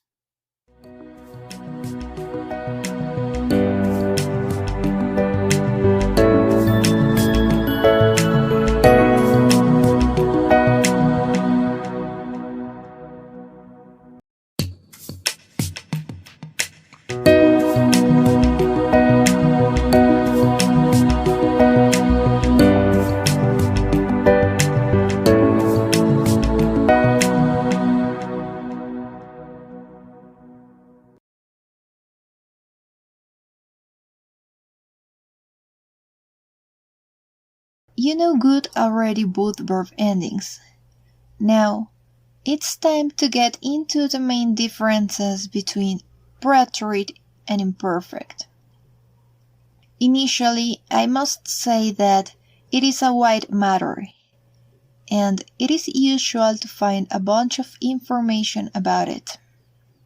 So, to turn this topic easily understandable, what I actually did was to classify all this stuff and summarize it into 2 key differences.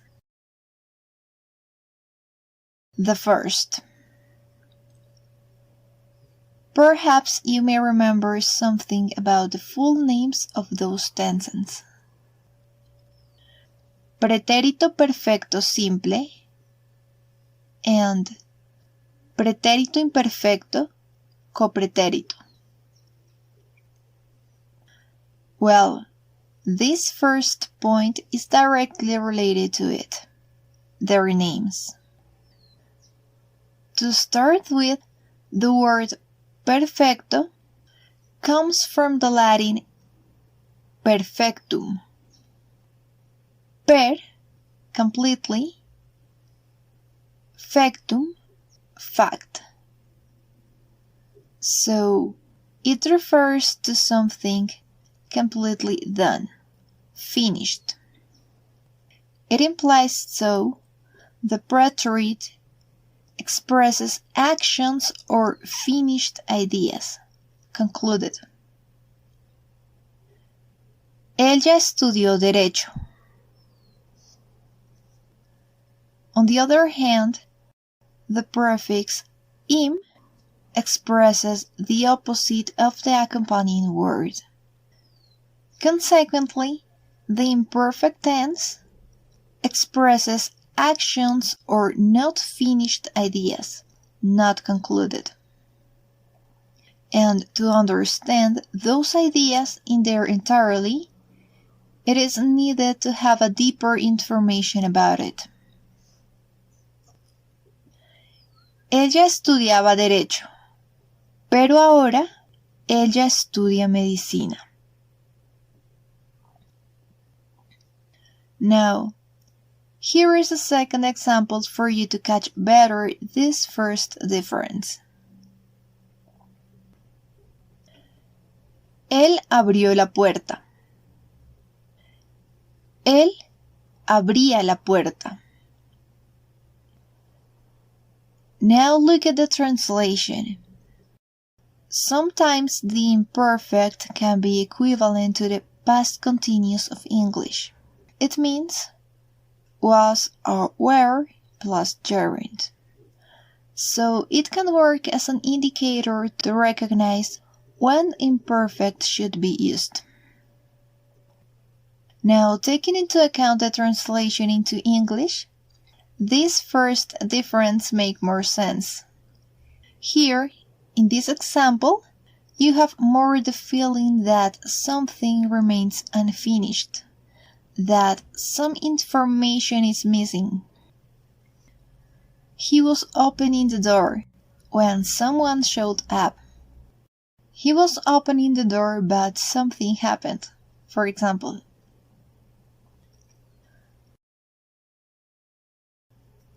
the second. Preterite narrates facts, and imperfect describes facts. Yo viví en una casa grande y tuve una mascota. Yo vivía en una casa grande y tenía una mascota. Here, both sentences are right. However, the first only tells a fact, and the second, meanwhile, gives to the same fact a descriptive approach.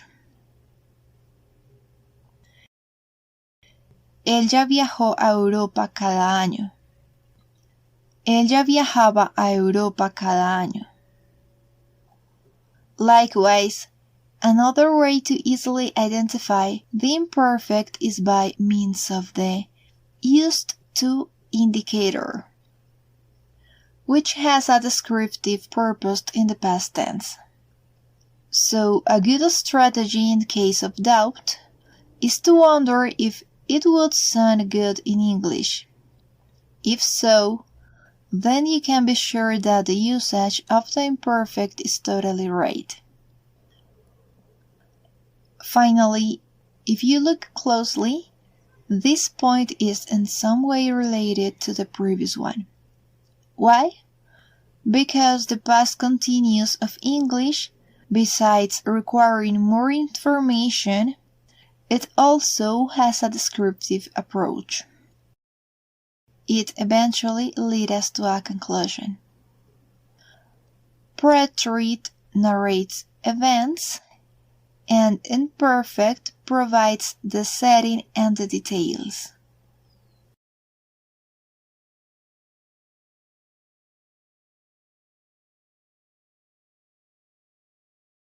It is possible to mix both tenses in the same idea. Él explicaba el tema cuando alguien interrumpió la clase.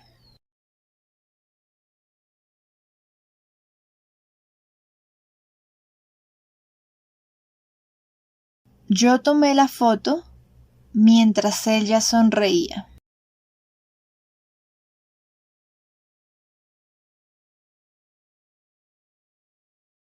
In Spanish, you can also make use of the gerund in an almost identical way to how you would use it in English. However, the difference is that in Spanish, this structure doesn't have a specific name. since it is not considered a verb tense. Yo estuve trabajando ayer. Yo estaba trabajando ayer. In this phrase, the translation would be the same. But remember, the only difference here is the narrative or descriptive approach that each tense gives to the idea. To conclude, in general terms, I know that this is a complex topic because there is no tense that we use more than the other. Both are present in our day-to-day, and as you could see, the combinations are many. Remember that it is not so much about which one is correct or incorrect, but about which one is a little more accurate in certain circumstances.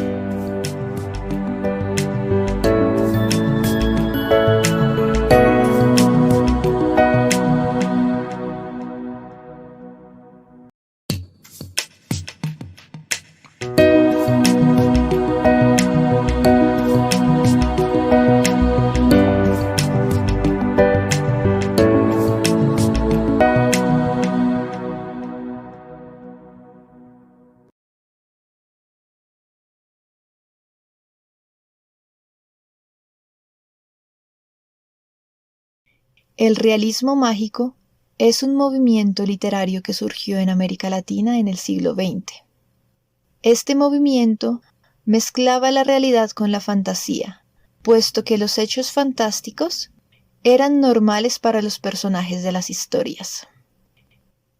100 años de soledad es una novela del escritor colombiano Gabriel García Márquez, quien ganó en 1985 el Premio Nobel por su trabajo. Actualmente, esta novela representa el realismo mágico en el mundo.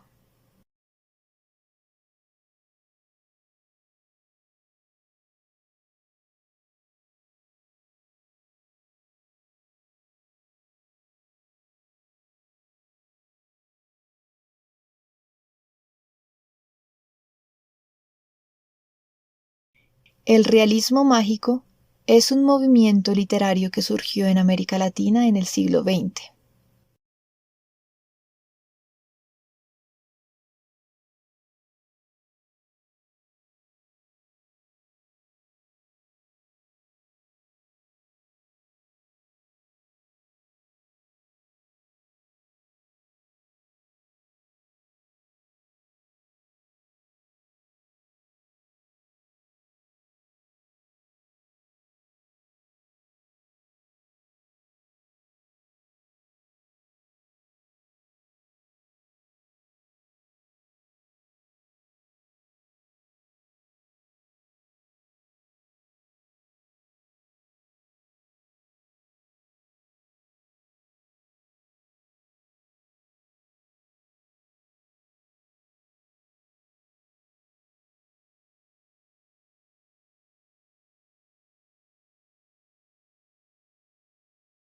Este movimiento mezclaba la realidad con la fantasía, puesto que los hechos fantásticos eran normales para los personajes de las historias.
Cien años de soledad es una novela del escritor colombiano Gabriel García Márquez, quien ganó en 1985 el Premio Nobel por su trabajo.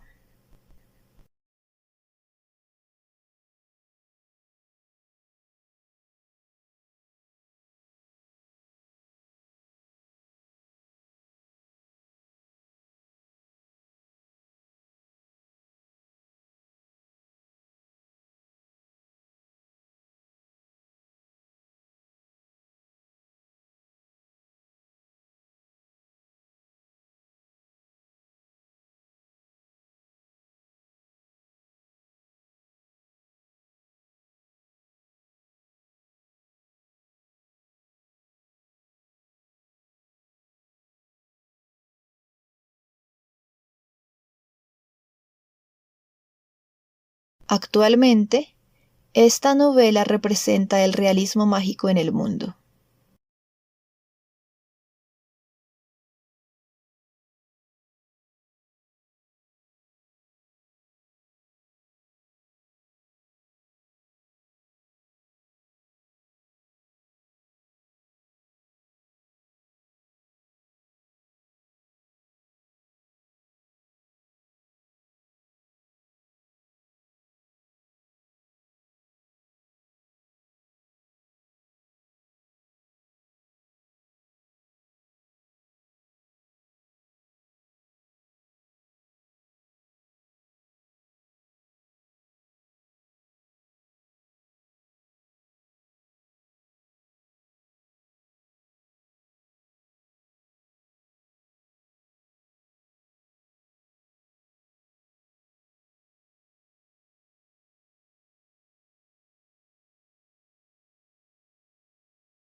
El realismo mágico es un movimiento literario que surgió en América Latina en el siglo XX. Este movimiento mezclaba la realidad con la fantasía, puesto que los hechos fantásticos eran normales para los personajes de las historias. Cien años de soledad es una novela del escritor colombiano Gabriel García Márquez, quien ganó en 1985 el Premio Nobel por su trabajo. Actualmente, esta novela representa el realismo mágico en el mundo.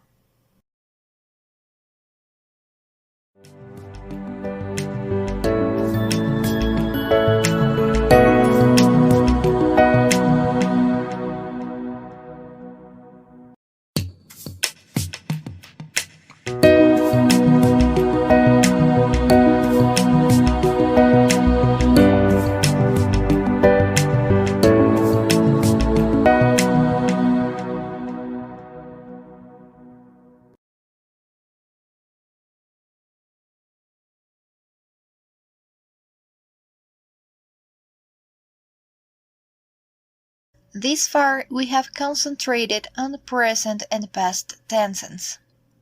Even though we have approached affirmative sentences only. Well, it is time to start making them negative too. In Spanish, they are formed by placing the negative particle par excellence, the adverb no, just right before the verb. Yo no comí. Ellos no vienen. Easy, right?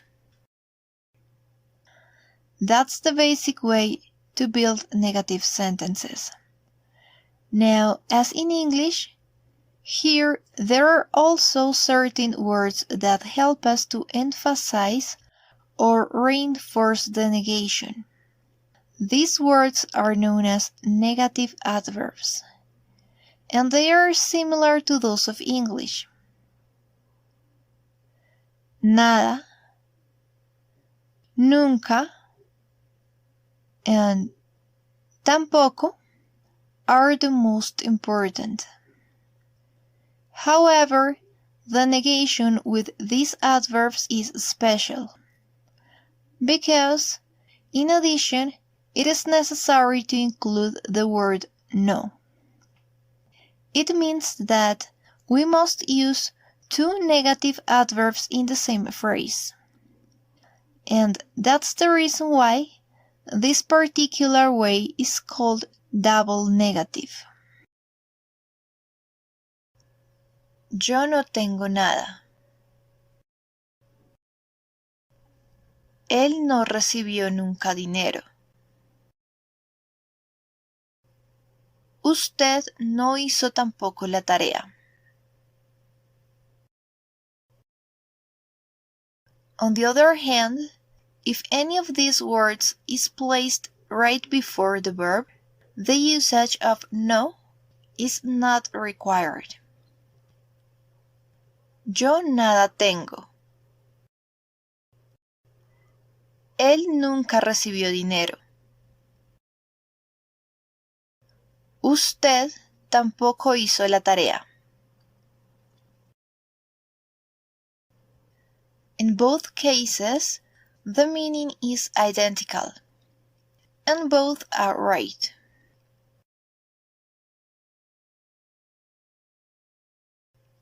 In relation to nada, I strongly suggest only the first style, as it is more common and absolutely it sounds more natural. Yo no tengo nada instead of yo nada tengo. Even so, it is possible for you to find the second form somewhere, in a song perhaps, or even in poetry, since it is considered grammatically correct too.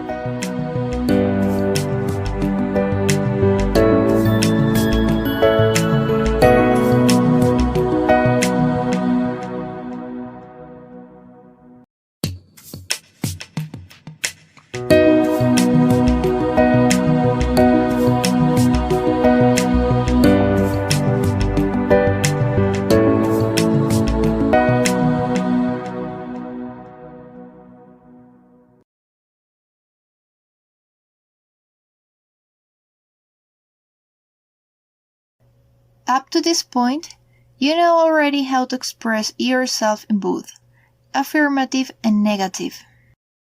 Right away, you'll learn properly also how to ask a question. Here goes the interrogative form. Firstly, interrogative sentences in Spanish, contrary to English, must always be framed between question marks. An upside-down question mark to open, and the one you already know to close. Its structure is quite simple since it is certainly the same as a normal statement. Subject plus verb plus complement.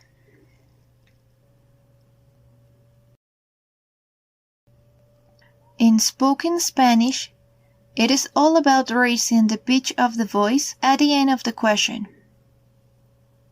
Ustedes llamaron. ¿Ustedes llamaron?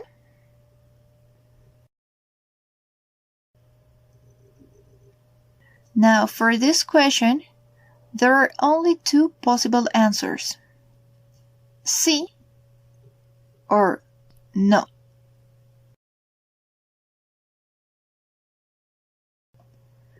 But when the said answer is not enough and a deeper one is required, it means not merely an sí or no, but a qué, cuándo, cómo, dónde, cuál, cuánto, por qué, quién. A tiny change appears. Interrogative word plus verb plus subject plus complement. Here it is no longer necessary to raise the pitch of the voice at the end of the phrase. Here, the question word already let us know that it is an interrogative sentence. ¿Qué necesitas tú? ¿Cuándo estuvo usted en París? ¿Cómo sabes tú la verdad? ¿Dónde están ellos? ¿Por qué fueron ustedes ayer?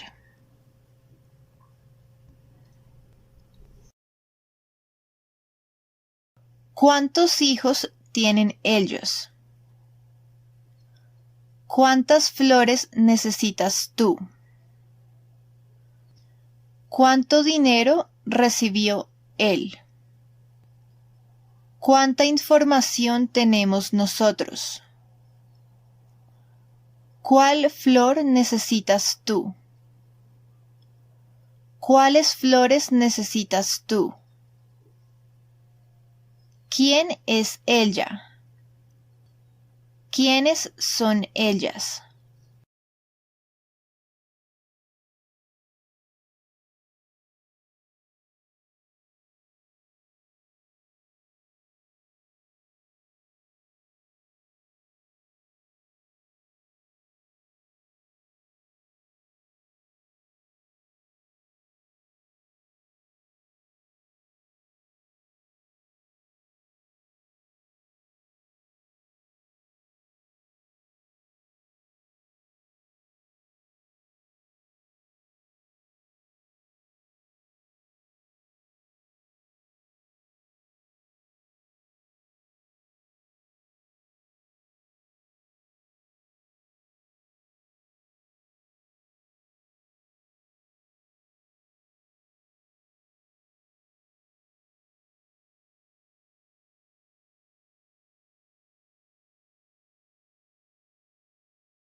Frequently, it is not long enough to ask, "What are you eating?"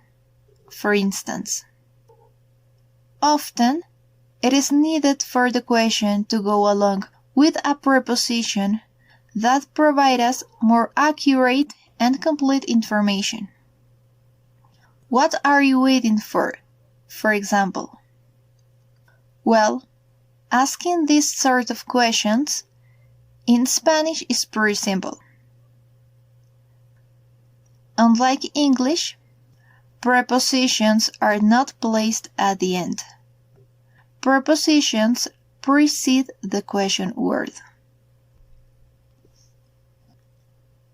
Preposition plus question word plus verb plus subject plus complement. So before continue, you need first to find out the prepositions. In Spanish, there exist in total 23 prepositions, but here you will learn only the ones I consider the most relevant. A, bajo, con, contra, de, desde, en, entre, hacia, hasta, para, por, según, sin, sobre, tras. Now let's see a few of them within a context. Later, I will go deeper into the remaining ones in another lesson. ¿Desde cuándo vives tú allí? ¿Hasta cuándo necesitas tú el carro? ¿Con quién juega usted?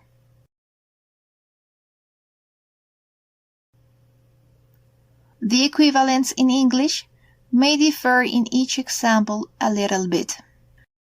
Never mind, the point is absolutely the same. Prepositions always precede the question word.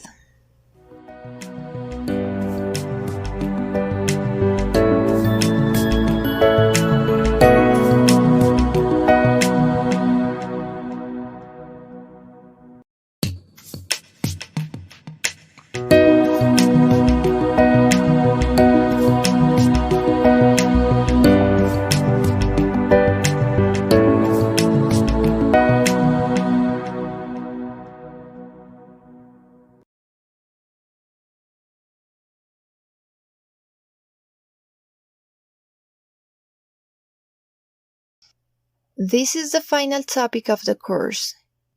So, to close, I am going to teach you the conditional tense, which is strongly related to the previous one. That is because, even though it belongs to the indicative mood, it fits perfectly with the past of the subjunctive, as you just realized in the last lesson. So let's start. First, the simple conditional has its equivalent in English, the particle would plus verb. However, in Spanish, it works as a normal tense, so its endings are.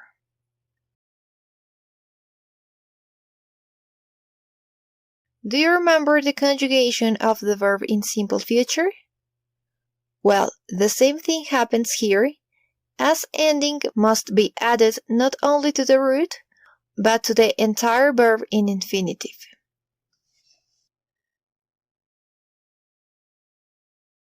Amar.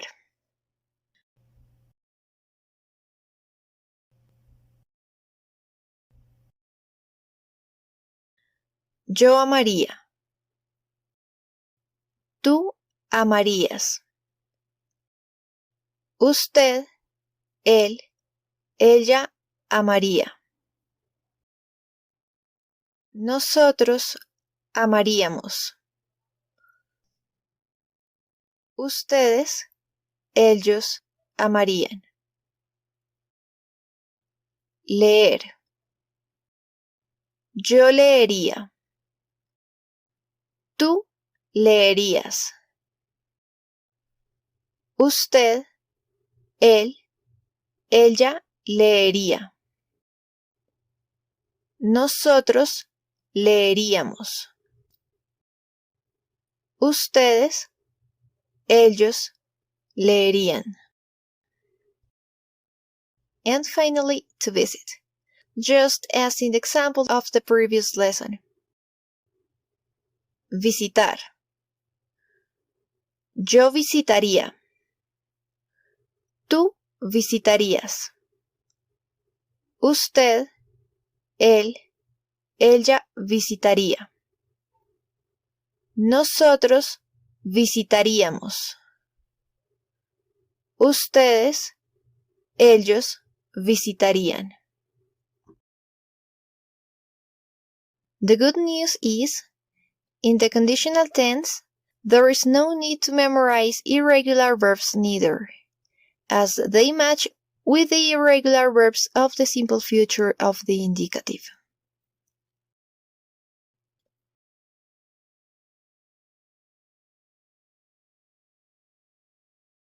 Something special happens with the verb querer. The subjunctive mood in the past should be used instead of the conditional tense. Yo quisiera un helado instead of yo querría un helado.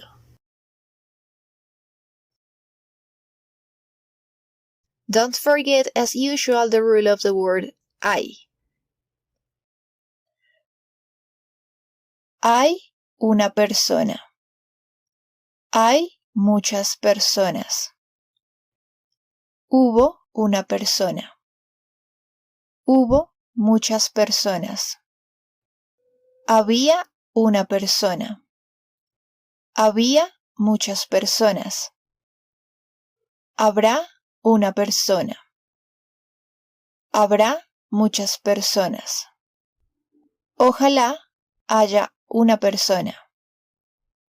Ojalá haya muchas personas. Ojalá hubiera una persona. Ojalá hubiera muchas personas. Ojalá can also be used in the past because beyond indicating a wish, it is also expressing a hypothetical situation. And finally, with the conditional. Habría una persona. Habría muchas personas.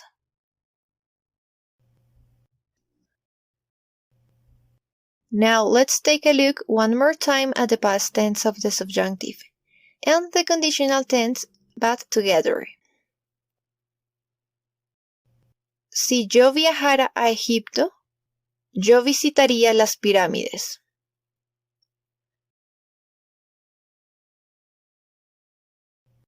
The usage of those tenses is nearly the same in both languages, so it allows us to play with the order of the ideas as well.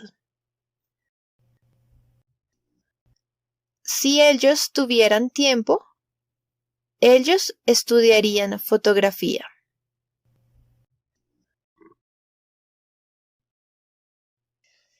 Ellos estudiarían fotografía si ellos tuvieran tiempo.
And with this, we are ending the course content. Some topics easier than others, naturally, but all of them necessary.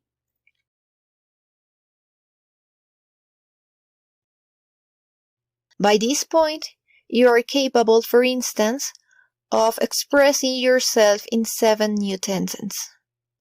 Quite enough to keep an oral or written conversation with a native speaker. Now, it is up to you to level up. You can, for example, start using compound tenses in your lexicon. And trust me, you will no longer need another intensive course like this or worry about the names of the tenses. Now you are able to understand them in a totally intuitive way. All you need to do is to master the verb haber and the participle form of the main verb, which, by the way, I taught you in lesson 12 about adjectives.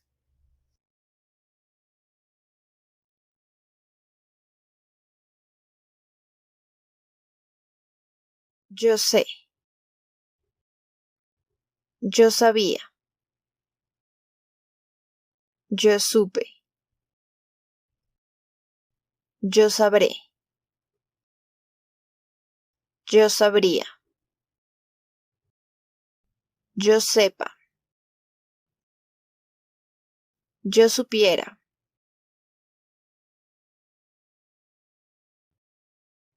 Yo he sabido. Yo había sabido. Yo hube sabido. Yo habré sabido. Yo habría sabido. Yo supiere. Yo haya sabido. Yo hubiera sabido. Yo hubiere sabido.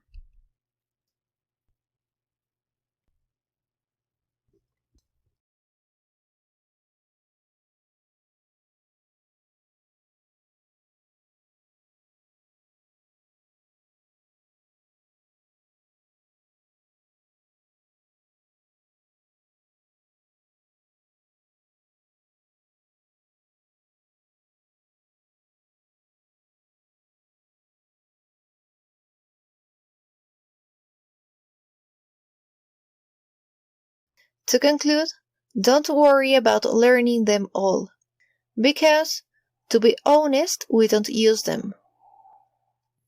Over time, you will realize which of those 16 tenses are really worth learning and which are not so much. For now, you can be sure that you already know all the linguistic fundamentals of the Spanish language, the basics. Now is your decision what to do with all that knowledge, how not forget it, and on the contrary, make it grow day after day. Finally, if you got this far, you already have the most important thing, the satisfaction of having completed, or almost completed, the 29 lessons about a matter as demanding as the grammar of a new language. Next, we will do break number 2, and then I will share with you some conclusions and final thoughts. So see you there.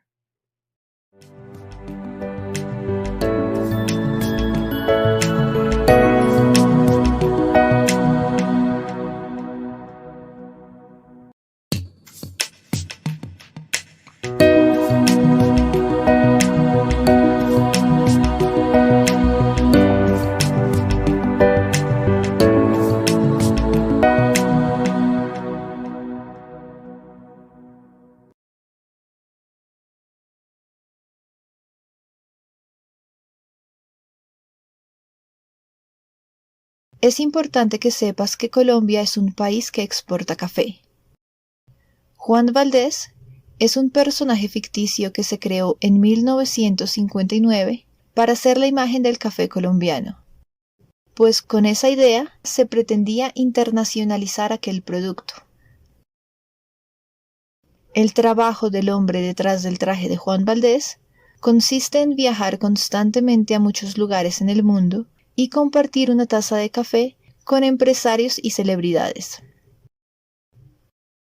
Sin embargo, él no es un actor profesional. Es un verdadero caficultor paisa, como les decimos a las personas de la región donde se produce el café. Él no solo es el rostro de los caficultores, sino también del colombiano alegre y trabajador.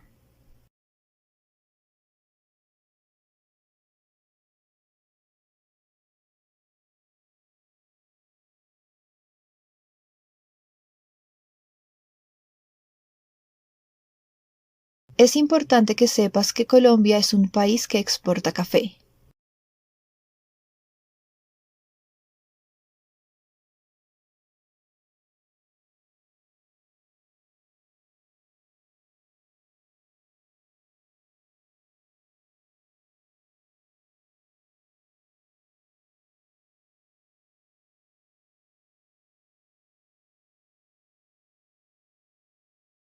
Juan Valdés es un personaje ficticio que se creó en 1959 para hacer la imagen del café colombiano, pues con esa idea se pretendía internacionalizar aquel producto.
El trabajo del hombre detrás del traje de Juan Valdés consiste en viajar constantemente a muchos lugares en el mundo y compartir una taza de café con empresarios y celebridades.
Sin embargo, él no es un actor profesional.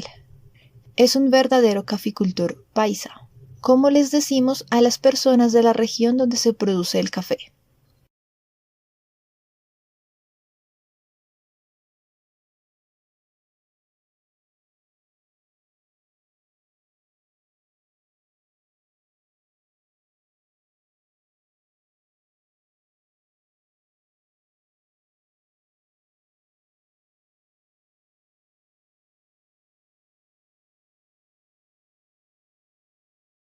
Él no solo es el rostro de los caficultores, sino también del colombiano alegre y trabajador.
Es importante que sepas que Colombia es un país que exporta café.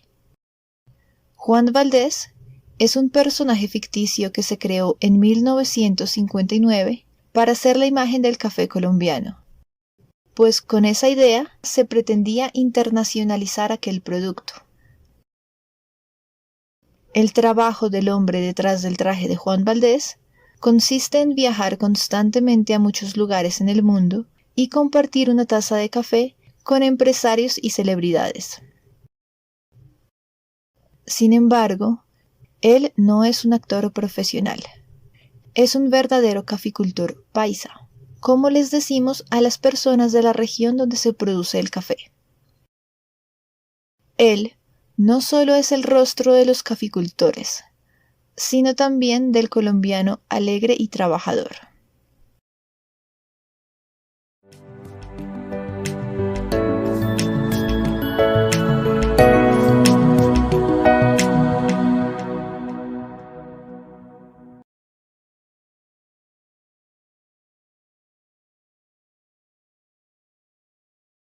Hola a todos, bienvenidos al video final del curso. En primer lugar, quiero confesarles que aunque yo hablo español, únicamente lo entendí cuando empecé a estudiarlo desde una perspectiva diferente, desde la perspectiva de lengua extranjera. Allí noté que mi idioma también está compuesto por ciertas estructuras, como las que nos enseñaron en el colegio cuando estábamos aprendiendo inglés. Sin embargo, pude concluir que aprender español no es como estudiar una ciencia exacta, pues no se trata de memorizar estructuras complejas precisas, sino de identificar patrones repetitivos. También pude concluir que contener todo un idioma en lecciones es algo completamente imposible, pues un idioma es algo mucho más complejo y fascinante también. Sin embargo, en este video quiero mostrarles algunas de las conclusiones o de las reflexiones que escribí mientras diseñaba el contenido del curso. Estas reflexiones las escribí no solo como tutora de español, sino también como aprendiz y apasionada por los idiomas. Primero, quiero que observes las siguientes frases.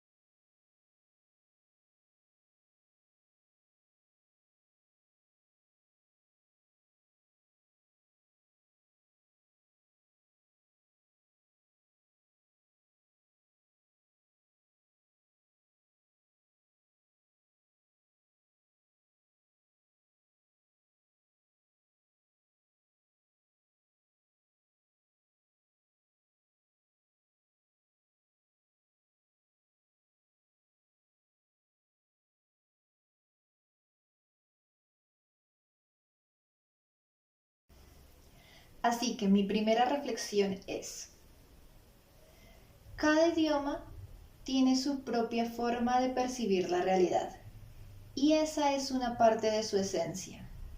Es mejor identificar esos patrones que tiene el español, aceptarlos y replicarlos, que pretender entender la gramática del idioma en su totalidad.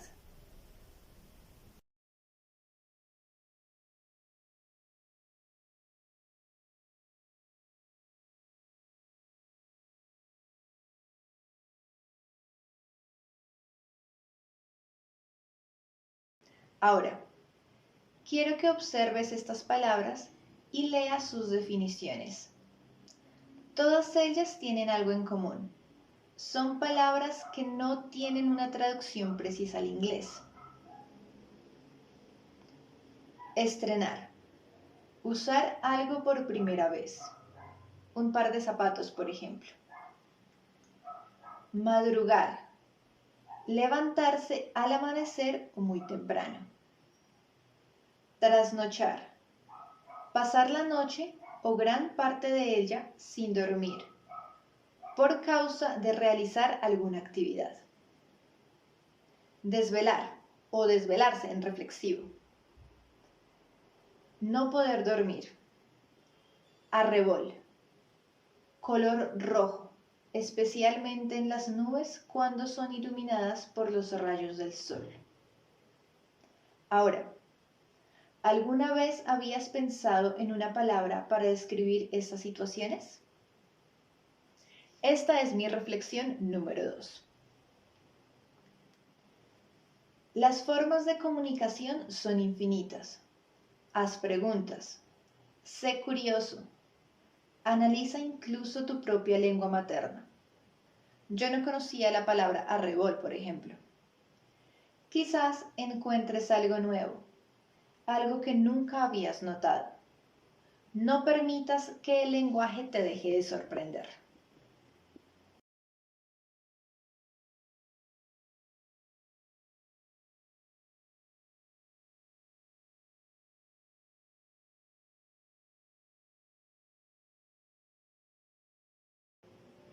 Bueno, ahora voy con la tercera y última.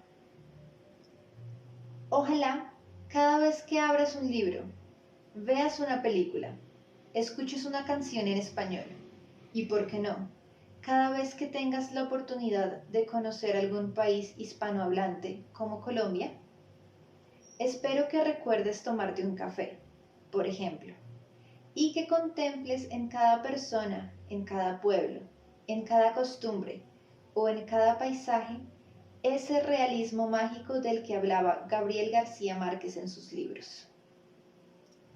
Y esta es mi reflexión, conclusión o consejo número 3. Toda esta teoría solamente tendrá sentido en contexto, pues el idioma es solo la puerta de entrada a toda una cultura. Así que solo me resta invitarte a conocer la nuestra.